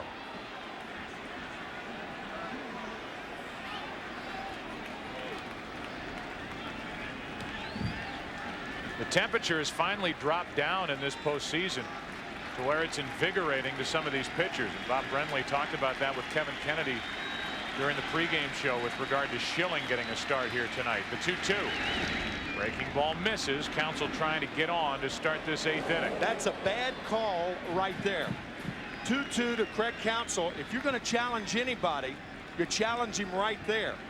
Catchers are trained on 2-2 pitches. When in doubt, call for the pitch that the pitcher can get over the best. That means fastball.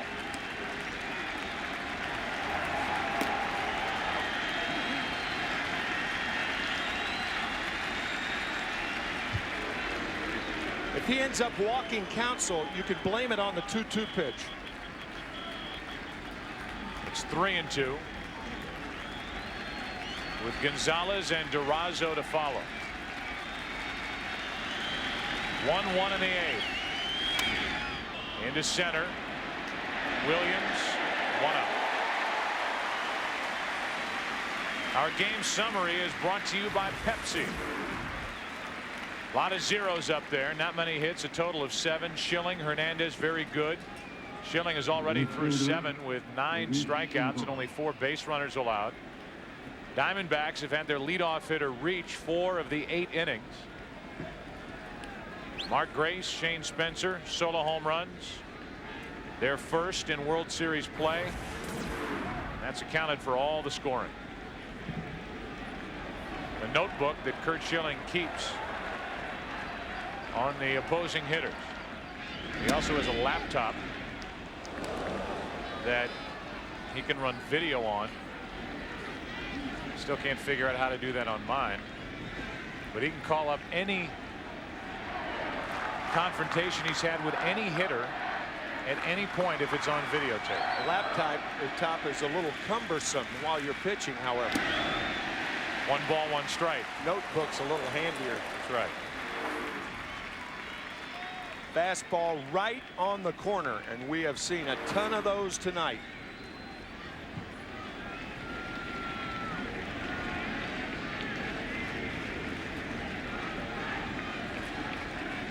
Gonzalez has been hit by a pitch, drawn a walk, fly to left at the start of a 7-2 double play. Into center field, a base hit. Williams over to cut it off, and Gonzalez is on with 1 out here in the 8th inning. Just about 11 o'clock straight up on the scoreboard clock here at Yankee Stadium. Game 4, Arizona on top 2-1. Joe Buck, Tim McCarver with you. Michael Weissman and Bill Webb, our producer and director, down in the truck. It has been a story of pitching since the beginning. The questions were about the Arizona starter, Curt Schilling, working on 3 days rest. He has been fantastic. And Orlando Hernandez, Yankees didn't know what to expect out of him. Went 6 1/3 innings pitched, 1 run on only 4 hits. Now it's Stanton with a runner at first, 1 out, facing a Rubio Durazo.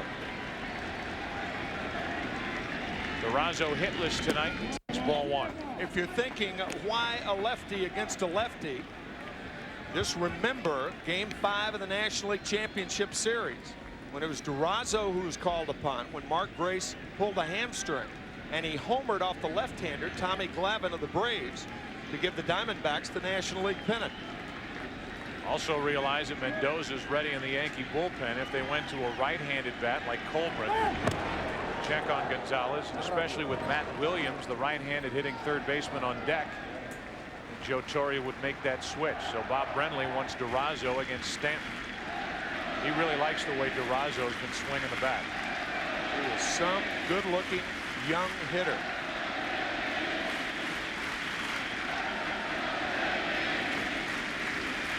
Here's a 1-0. Breaking ball for a strike. 1-1. Back to the NLCS against Tom Glavine. Batting for the injured Mark Grace. And a home run. Put the Diamondbacks up. Mark Grace had left with a strained right hamstring. Mentioned last night, Durazo hit 5 home runs coming off the bench this year for the Diamondbacks.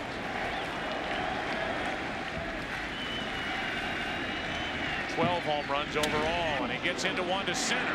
Williams back on the run, can't get it. Up against the wall. Gonzalez around third. Gonzalez to the plate. Poor throw by Soriano. Gonzalez is safe. Durazo holds at third, and the Diamondbacks lead it 2-1.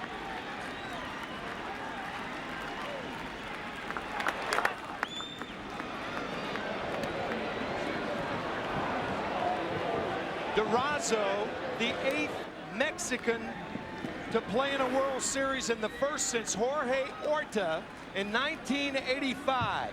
Connects on a low fastball. The relay. Soriano's throw to the first base side. Gonzalez is safe easily. and the Diamondbacks have the lead. Did he miss second base? That was close. Gonzalez nearly stumbling around the second base bag. Ended up scoring easily, and Stanton is finished. The Nextel call to the bullpen. Stanton is gone. Mendoza is coming in. Matt Williams is coming up. The Diamondbacks lead in this series 2-1. They lead in game 4 2-1. As Rubio Durazo stays in to face Stanton and delivers with an RBI double. Took third on the throw home. The Nextel call to the bullpen. It's Mendoza's turn with the Diamondbacks up 2-1. Derek Jeter on at second base. They are going to appeal the play. Luis Gonzalez came very close to missing second base. So Mendoza goes into his stretch, then steps off, throws to second. Now the step off and the throw to Jeter. Which one? First runner. Big. Second one. Here it is right here. Gonzalez looking at Bernie Williams. He wanted to make sure he didn't catch the ball. And then he looks down, doesn't know where second base is. Trips coming around the bag, but came very, very close to missing second base. But as you saw, he touched it. Infield is in. Pinch runner Midri Cummings at third base as Williams pops it up. Behind the plate, Posada is out of his reach and out of play. It was Dana DeMuth, the second base umpire, who asked Derek Jeter which runner. Jeter said the first runner. He said safe. Jeter said the second runner. He said safe too. So it's a runner at third. Cummings, we showed you running for Durazo. And here is Ramiro Mendoza in this postseason in 6 games has an ERA under 1. Infield is in. Williams is at a rough night at the plate. He has left 5 runners out there. Runner at third with 1 away. A big run sitting over there for Arizona, and it's 0-2 on Matt Williams.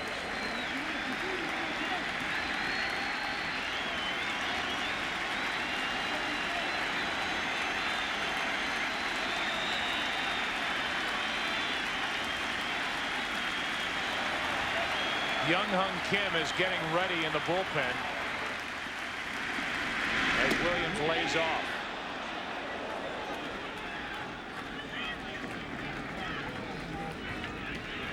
Schilling is up near 90 pitches and may be finished for the night after getting out of that 7th inning jam. 2 on, nobody out for New York.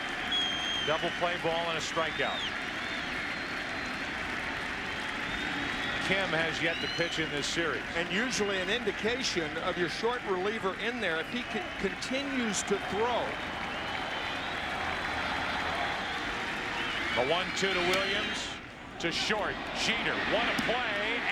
And safe as Posada dropped it. It's 3-1 Arizona. Ed Rapuano about ready to call the runner out, but Posada couldn't hang on, and it's a 2-run Arizona lead. That's a bad throw by Jeter, too. It's the first base side.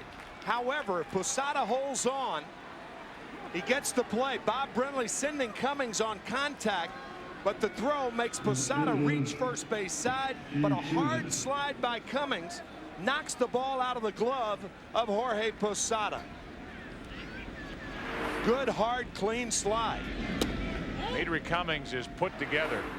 He is a big body coming down the line. Safe anyway. You're right. But you could see the home plate umpire ready to put up that right fist, but the safe call when Posada dropped it. So it's 3-1 Arizona leading here in the 8th inning. And Finley with a big swing.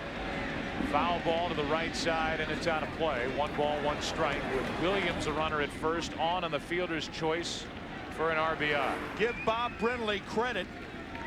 An RBI for Williams. Derek Jeter thinks he made the play. The throw to the first base side, and Brenly forcing a Yankee mistake. Most managers would not send the runner from third with a left-handed hitter up facing a right-handed pitcher. They'd make the ball go through. A 1-1. Too far inside. 2 balls and a strike on Finley. A 1-out hit by Gonzalez against Stanton. Durazo, lefty on lefty, doubled into straightaway center to score Gonzalez. Now Finley pops it up after Williams drove home the run. Jeter out to get it. 2 out. Thing almost popped out of his glove. Runner back to first. Williams 2 out. Batter will be Reggie Sanders, with the Diamondbacks leading 3-1.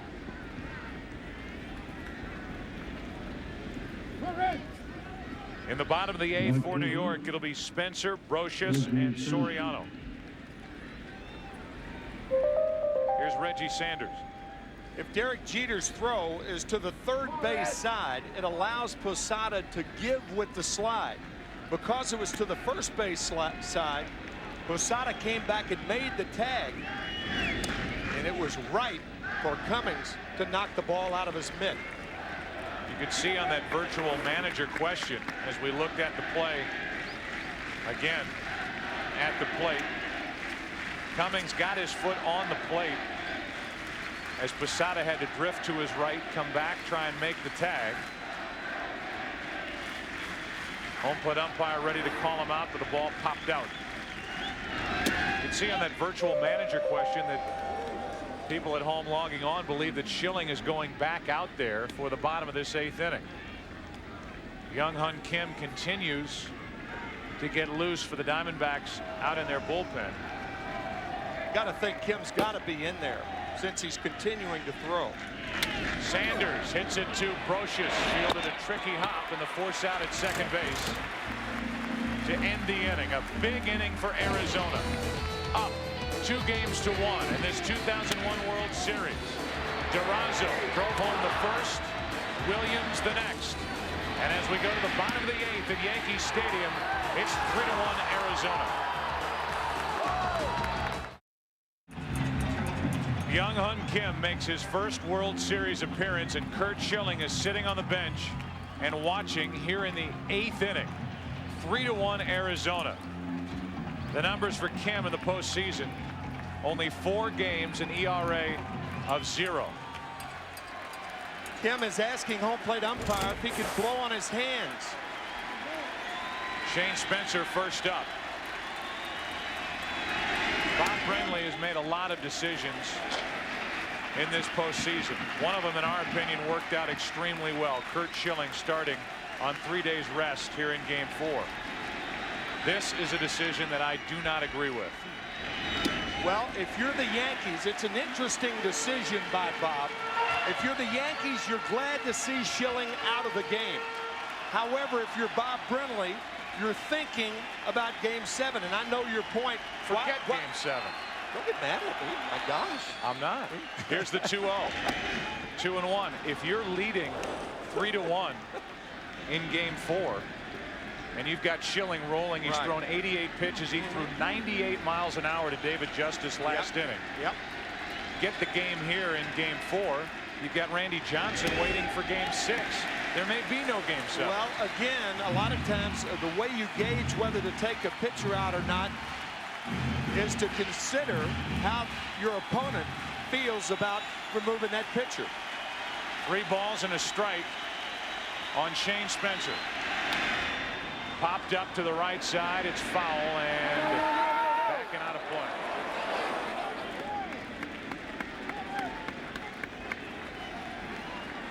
I think Bob had gone as far as he could with 3 days rest. I think that's Bob's thinking right now. Whether it's right or wrong, we'll see.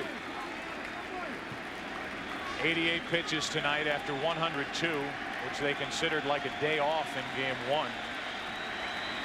Here's a 3-2 pitch to Spencer. Got him. 1 away. Bob Brenly had this conversation with Curt Schilling just moments ago. That's enough. That's enough. Listen, you're at 88 right now. We got BK locked and loaded for the last 6 outs, man. Let's you know, you're a hero already, man. Schilling wanting to go back out there, which is not a surprise. I mean, right. That's not compelling evidence to run him back out there for the 8th inning. He's always going to want to go back out to the mound as Brocious takes ball 1 up and in. Joe, I'll tell you what was a surprise, a 3-2 breaking ball to Shane Spencer with a 2-run lead. 1-run lead, tie game, you can understand it. Shocked Spencer. On the outside corner, 1 ball, 1 strike.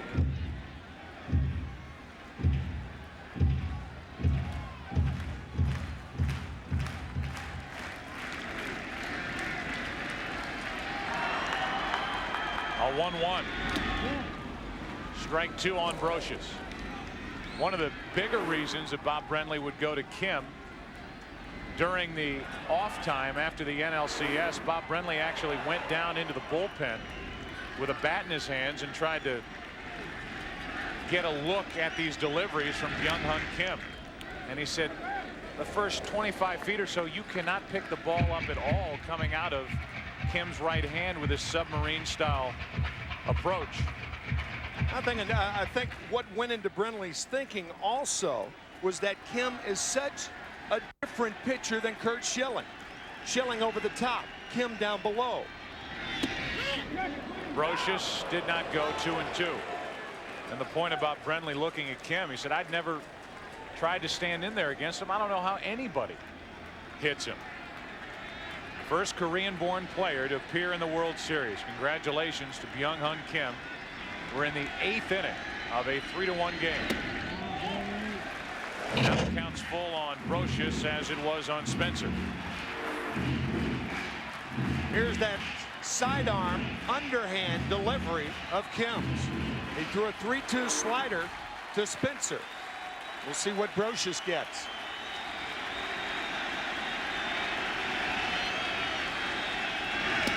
Two out. Back-to-back strikeouts of Spencer and Brocious with Soriano coming up. You could see that tightly spinning fastball action. Nobody happier than Curt Schilling. And nobody could do any better than Byung-Hyun Kim here to start the 8th inning with back-to-back strikeouts. Bob Brenly telling us before the game he couldn't wait to get Kim into a game to give these Yankees that new look. The Yankees really haven't faced any pitcher of this style. No. Really, not just this year, but anytime recently. The 0-1 to Soriano. 1 ball, 1 strike. It's that sweeping breaking ball. When you throw a breaking ball from that far down under, the ball can't go down. What goes down is a sinker. But when you're under the ball stays on a level plane or goes up. That pitch seemed to go up. 2 balls and a strike.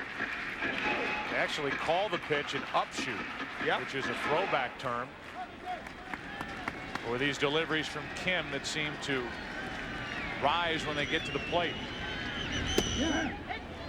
Byung-Hyun Kim is 1 strike away from striking out the side here in the 8th inning. Picking up for Schilling, who wanted to go back out there, and Kim, who has yet to appear for tonight in the World Series, isn't fazed at all by this, as he has run the count full to all 3 hitters he has faced here in the 8th inning. That was the other unknown. You didn't know how Kim would respond. That's right. Coming out of the bullpen with that long of a layoff at Yankee Stadium for the first time in the World Series. And boy, did he respond. Struck out the side. Bob Brenly, the right decision. Curt Schilling watching all 3 strikeouts from the dugout. 1, 2, 3. 3-1 after 8. Ramiro Mendoza back to the hill, 9th inning, and the first pitch down and away for ball 1. Mark Grace homered back in the 4th inning to tie the game at 1. The Diamondbacks now lead 3-1. And again, you look up on the board, and there are a total of 3 hits up there for the Yankees. For the 3rd time in this series, the Yankees have 3 hits. Game 1, game 2, and tonight. And a total of 4 runs as they have played 4 games now, this being the 4th game. That's outside, 3-1 on Grace. And Joe Torre tonight trying a different combination with Jeter leading off. O'Neill in the number 2 spot, everybody moving up. Spencer in there, that's paid off with a home run for the only Yankee run of the night back in the 3rd inning.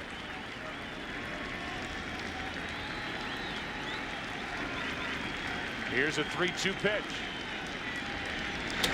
Reaching out, grounding to Jeter.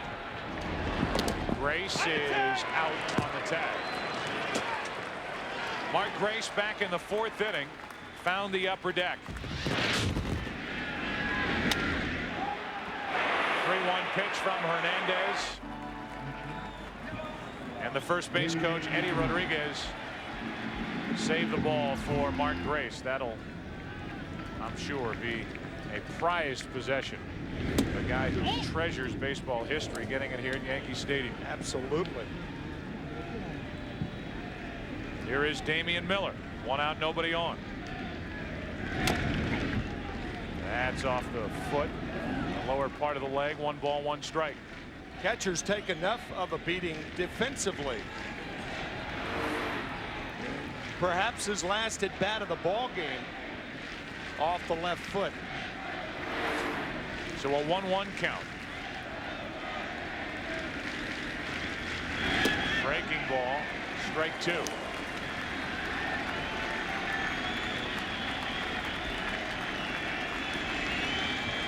Tony Womack's had a big night. He's on deck. He's at the plate now with 2 out, nobody on. First strikeout for Mendoza. Nice pitch on the outside corner, a fastball. Now, we talked about the lack of World Series experience for this Arizona team. But a team filled with players long on major league experience. After a rather sloppy game last night defensively, and Bob Brenly and the Diamondbacks will tell you the elements of the weather had a lot to do with it. This Diamondbacks team doesn't appear to be fazed at all by being here tonight, and add to that the young right-hander, the 22-year-old Byung-Hyun Kim, who hadn't pitched in the World Series yet, trying to pick up for Curt Schilling in the 8th inning of a 2-run game at Yankee Stadium and striking out the side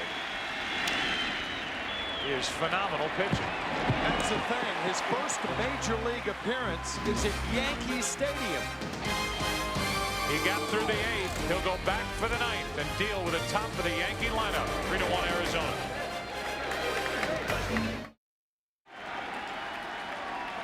Derek Jeter represents the top of the order for the Yankees in the 9th inning. 3-1 Arizona, trying to go up in this series 3-1. Byung-Hyun Kim struck out the side in the 8th inning. Jeter tries to bunt. Williams with a bare hand pickup. Great play, 1 out. A quick out as Jeter tried to drop 1 down. Derek Jeter 0 for 4 tonight and 1 out of 15 in this series. Good idea by Jeter. Better idea by Matt Williams. Looking for it all the way. Not surprised. Barehanded pickup to throw out Jeter. Fine play by Williams.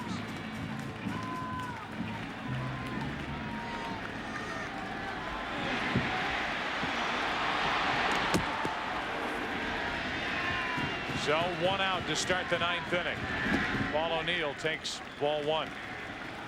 Kim, who we saw in the division series struggle in that game 3 outing against St. Louis, has come in here and pitched better than he has at any point in the postseason and down the stretch. Realize that Kim struggled down the stretch for Arizona, yet Bob Brenly went to him in the 8th inning to take over for Curt Schilling. Bob Brenly is certainly not afraid to make these decisions. Curt Schilling didn't agree with him.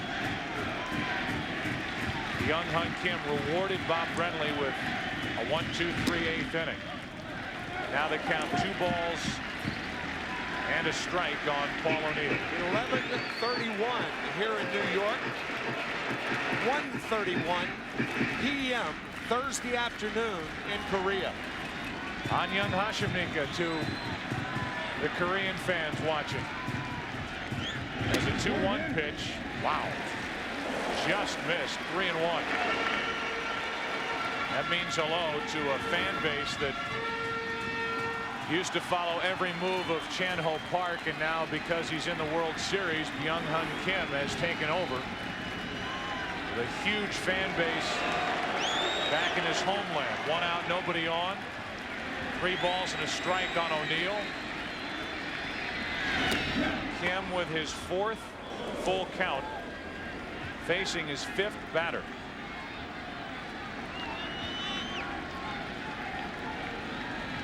O'Neill trying to get on in front of Bernie Williams.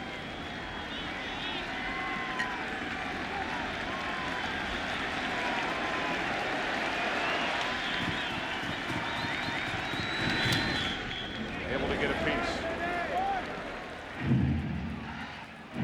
So, you know, 41 teams have trailed 3 games to 1. World Series. 6 have come back to win the series. 1 of those 6 in a best-of-9 series. So in a best-of-7, it's happened 5 times. The last time, 1985, with the Royals over St. Louis. Come on. It has happened for the Yankees in their past. O'Neill breaks his bat, floats one to left. It's a base hit. And the tying run will come to the plate here in the 9th inning.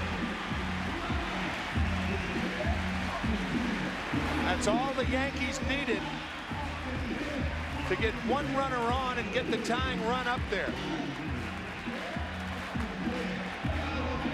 I think Joe Torre ought to think about pinch running for Paul O'Neill right now. If the Yankees don't tie it, they have no chance to win it. 9th inning. Clay Bellinger, a much faster runner than O'Neill. Pinch ran for him in the 7th inning last night. But at the moment, the Yankees are leaving O'Neill in the game with Bernie Williams and Tino Martinez coming up. What Joe may be thinking is that if Tino Martinez gets on, then you run Bellinger. But right now, bang play at second base, a force play, something like that, where Bellinger makes it and O'Neill doesn't. I think you have to think about that. Bernie Williams at the plate, 1 out of 3 tonight, facing Byung-Hyun Kim for the first time and taking a strike on a slider. Only time the Yankees won a game when trailing by 2 runs after 8 innings, the 1939 World Series Game 4. It's a 2-run Arizona lead in the bottom of the 9th, and Bernie Williams hits it foul outside first. I was just going to say that I'm very surprised Mark Grace is holding Paul O'Neill on at first base. To me, you got a 2-run lead. You play your first baseman back this way and guard the line. Protect against the double. If Bernie Williams hits one into the position, Bob Brenly will never forget it. Here's a 0-2. 2 out as Williams strikes out. That is 4 strikeouts for Byung-Hyun Kim. Looked like a slider out of the strike zone, and Williams is down on strikes. What a job by Kim.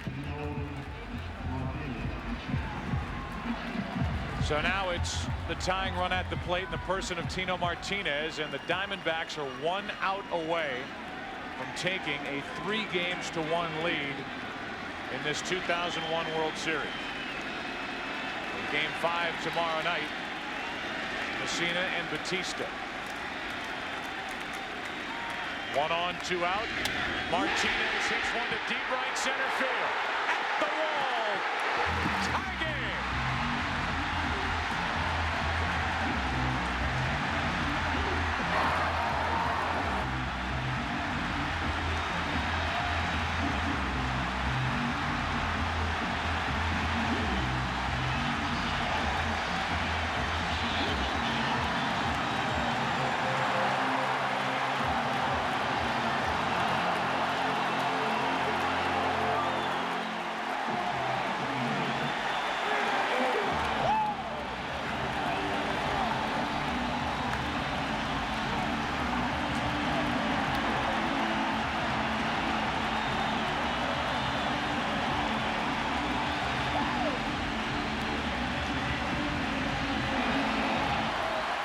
What a night.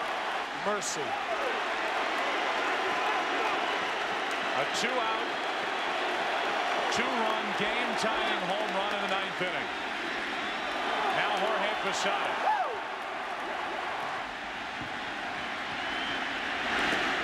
Ball 1. The first pitch Martinez sees from Kim. Tie game. Tino Martinez carried this team in the second half of the season, was their most consistent hitter all year.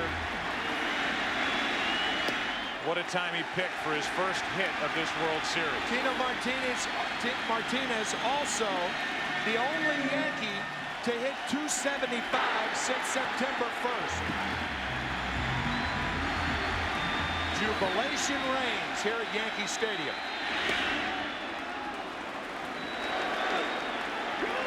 So Luis Gonzalez, who had scored what potentially could have been the winning run for the Diamondbacks, watches his high school best friend Tino Martinez get his first hit of this World Series, a game-tying 2-run home run with 2 out in the 9th inning.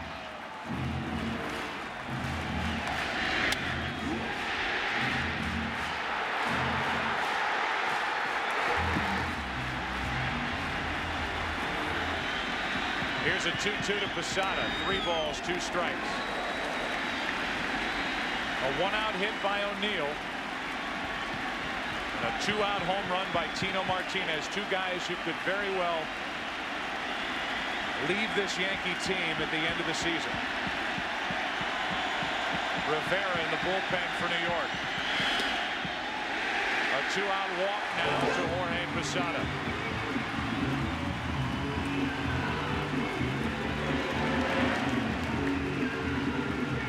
So Kim was asked to go 2 innings. He was terrific in the 8th inning. Not good enough here in his 2nd inning of work.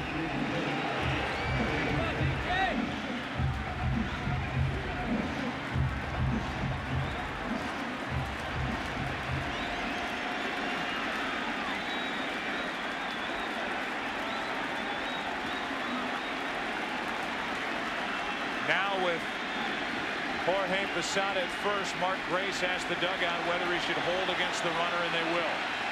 Justice at the plate, hitless in the series, ball 1.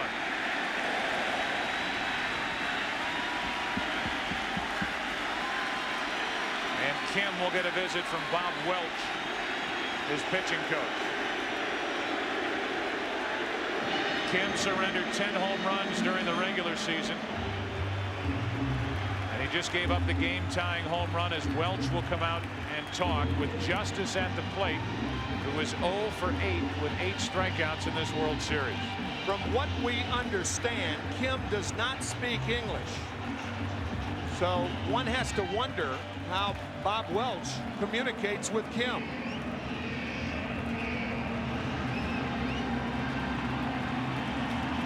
Another look at the home run.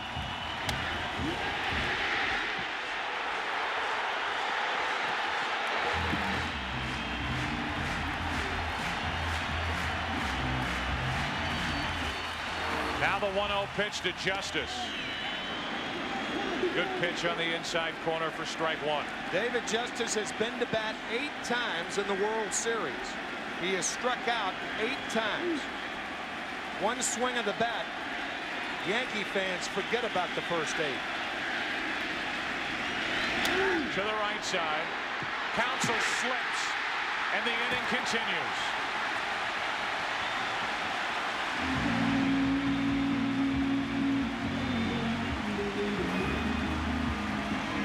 A reminder that it's still Halloween. And it's still these Yankees at this ballpark. Still waiting to rule on hit or error. But it's Shane Spencer, who in the last 2 games has come up big for the Yankees with a chance to win it. Now you've got Posada, the lead runner, out at second base. That's right. It's a base hit, by the way, for Justice, his first hit of the World Series. I know your point, Joe. Why not pitch run for Jorge Posada, who is not a good base runner, and he's not fast. The Diamondbacks do not have good arms in the outfield. Steve Finley throws the best in center. 2 on, 2 out. 3-3 game in the ninth. Spencer, ball 1. I think what Joe Torre is thinking here is that Shane Spencer is a powerful enough hitter to move the outfielders back, and I bet you Don Zimmer just suggested something that you were thinking about. Perhaps have Bellinger pinch run. By bringing Kim in the 8th inning. Now, because of this 9th inning rally, Kim is facing these Yankee hitters for the 2nd time. Spencer faced him to start the 8th. 1 ball, 1 strike. Don Zimmer was just looking out at Posada saying, get a big lead, get a big lead. Moving his hands outward so you can score on a base hit. Because nobody is going to think about holding Posada close at second base. No way.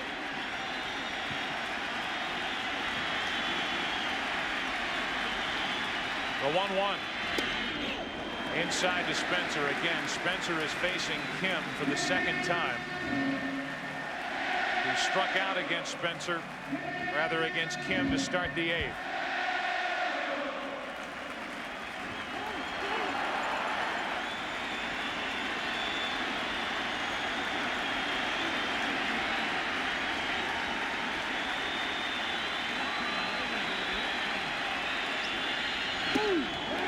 Ball 3.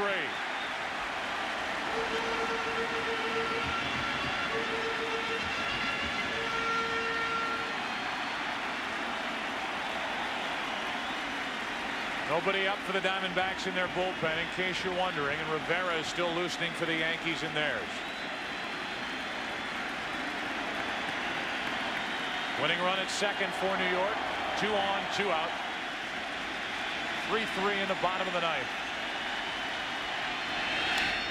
Full count again. He had a full count on Spencer in the 8th, and Spencer struck out. Damian Miller with another visit to the mound.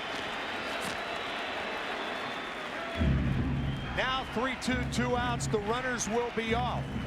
So the slow of foot Posada is not an issue right now.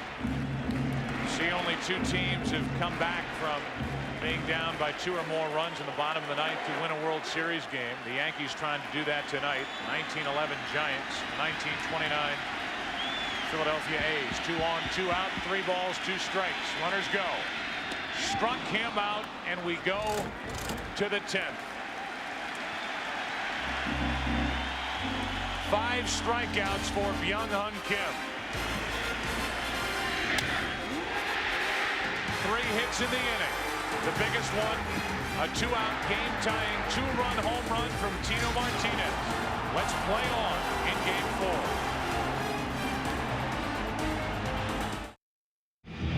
Mariano Rivera takes over for the Yankees in the 10th.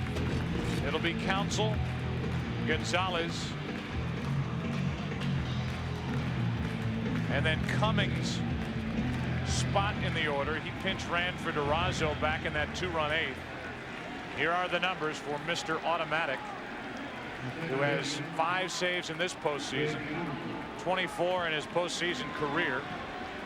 He has saved 23 straight. This is obviously a non-save situation, but in these pressure moments, there has been nobody better than Mariano Rivera.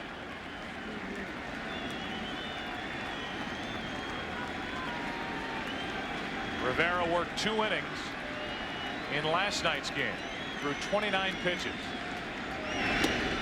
and starts Counsell with strike 1. Rivera faced Craig Counsell leading off the 9th inning last night. Make that the 8th inning last night. Counsell tried to bunt against him. Rivera made the play.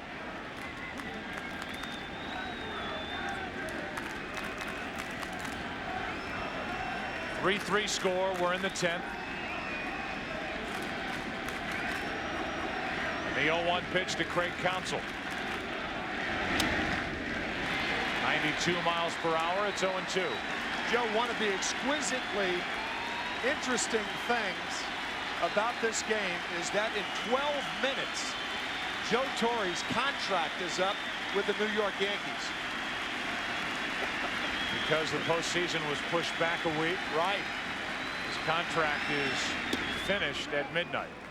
But according to Joe Torre, Right. and according to all the reports that you read, the same can be said for Brian Cashman, who deserves a big contract here with the Yankees for the job he has done. It's only a matter of time and getting the language straight, and they'll both be signed as Counsell takes ball 2 inside, 2-2. It is a tantalizing sidelight to this ball game. Counsell has dropped down 3 sacrifice bunts tonight and fly to center. The 2-2 from Rivera. Broken back. Another one for the pile. And Jeter takes care of Counsell. Rivera broke 1 bat last night, and he put together a bonfire's worth during the regular season. Nobody in the major leagues breaks more bats than Mariano Rivera.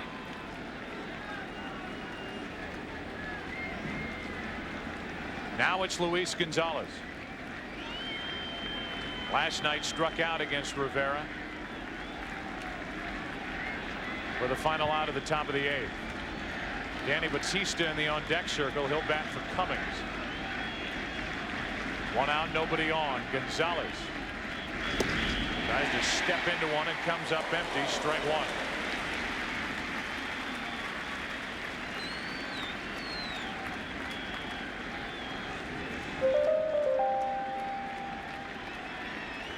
One out, bases empty. The 0-1 pitch. Another broken bat. That's easy. 2 out.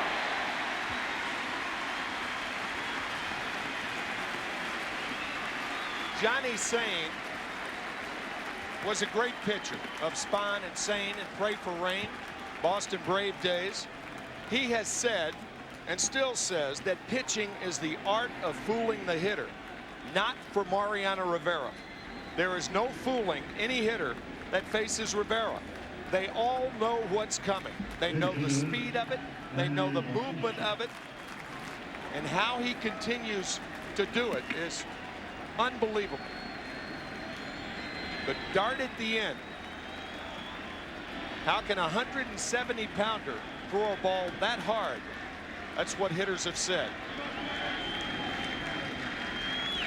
Danny Batista, who was a starter in Game 2 and delivered for Bob Brenly, a 2 for 3 night. Driving in a run, scoring a run, is at the plate. Since 1998, 23 for 23 in the save department with an ERA under 0.7. 1 ball, 1 strike on Batista. Good work by Ramiro Mendoza for the Yankees. He goes an inning and 2/3. No hits, 1 strikeout, no walks.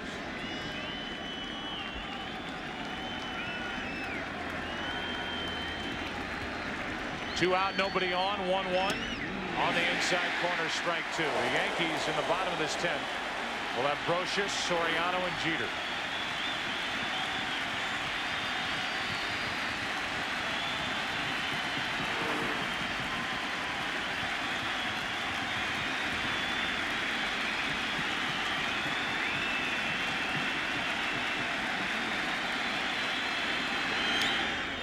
.94 miles per hour.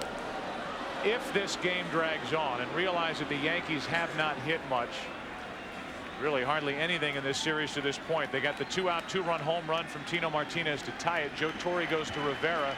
No surprise here in the 10th inning. May be available for the 11th. But if this game wears on, Torre's going to have to get some outs later with pitches he doesn't typically trust in tight games. Names like Choate, Hitchcock, and Witasic. Those are the 3 left. You're right. If the Yankees can't score in the next inning or 2, advantage Diamondbacks. 2 balls, 2 strikes, 2 out, nobody on. Danny Batista trying to deliver for Arizona. 3-3 in the top of the 10th. Up the middle, 1 hop. Good pickup by Soriano, inning over. Bottom of the 10th inning. Bottom 2 in the order. We'll start it for the Yankees. Tied at 3. Back after this from your local Fox station. Tino Martinez with a 2-out, 2-run game-tying home run in the bottom of the 9th. Kurt Schilling was on your right, gave way to Byung-Hyun Kim. So good in the 8th. Came up 1 run short, 1 out short in the 9th. And now here in the 10th, we'll deal with Brocious, Soriano, and Jeter for the Yankees. 3-3 the score. Down the left field line. If it's fair, it's over. It is foul.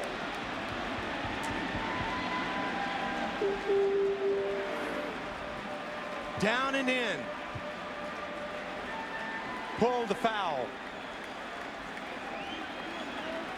Joe Torre in Game 5 against Oakland said he could hear the crowd breathing. He could hear the crowd sighing after that foul ball.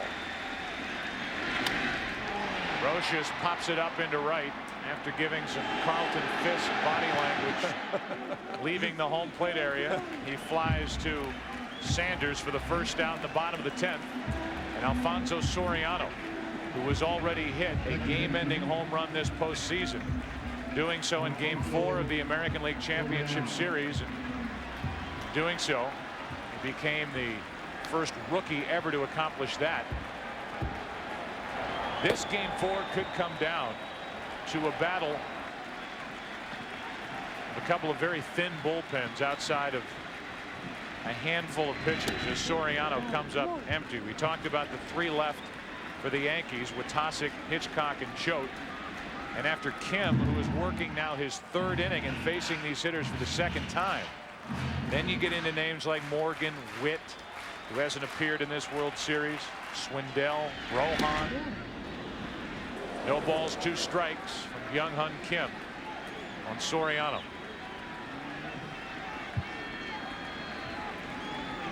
Soriano 0 for 3 tonight.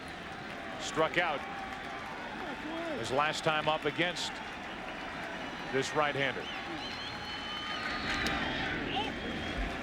1-2, and you can see Damian Miller having a tough time just catching that pitch. That was a backup slider. That's an area where a lot of pass balls come for catchers.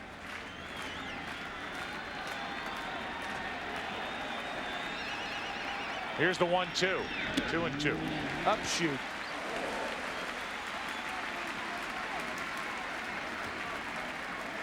That 2-run home run, by the way, hit off Kazuhiro Sasaki, the short reliever for the Seattle Mariners. Hit to right center field.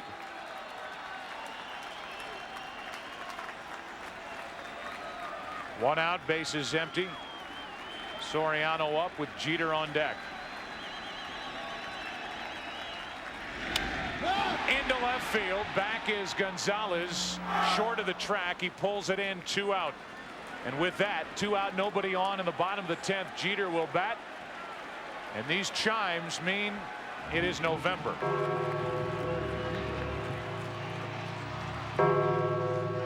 For the first time in the history of Major League Baseball, playing the World Series during the month of November, and for very good reason.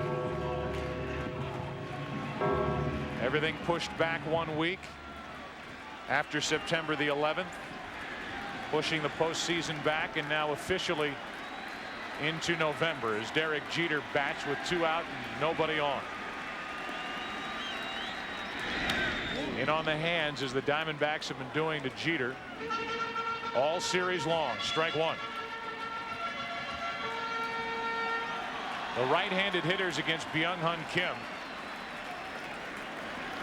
as they welcome the fans here at Yankee Stadium to November baseball. The righties against Kim 0 for 7 with 4 strikeouts. It was a hit by the left-handed hitting Paul O'Neill with 1 out. The 2-run home run by Tino Martinez, the lefty, with a couple out in the 9th inning that tied it. Justice has the other hit. The 0-2 to Jeter. 1-2.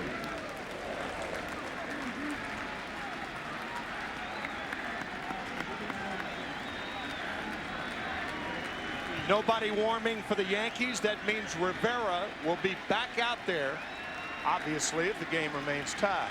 The 1-2.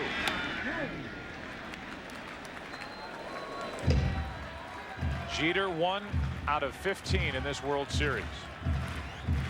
Rivera went 2 innings last night. He threw 13 pitches in his first inning of work here tonight. And if needed, he'll go back out there for the 11th. Kim trying to make that happen. Jeter pops it foul off to the right, out of play.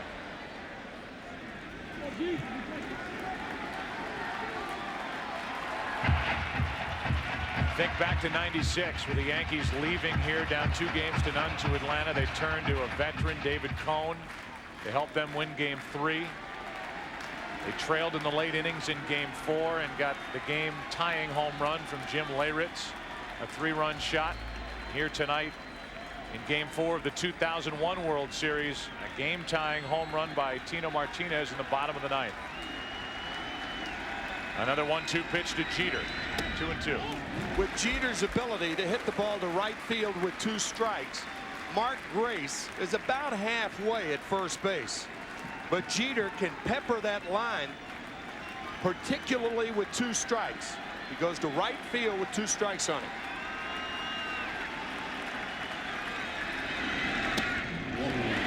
Three and 2.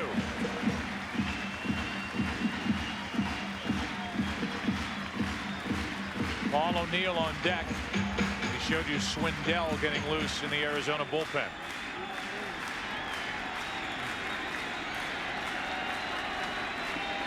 Two out, bases empty. Jeter down the right field line, slicing foul.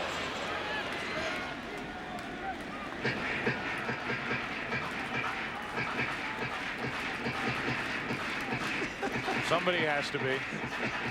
Somebody will be at the end of the night. If only for one day.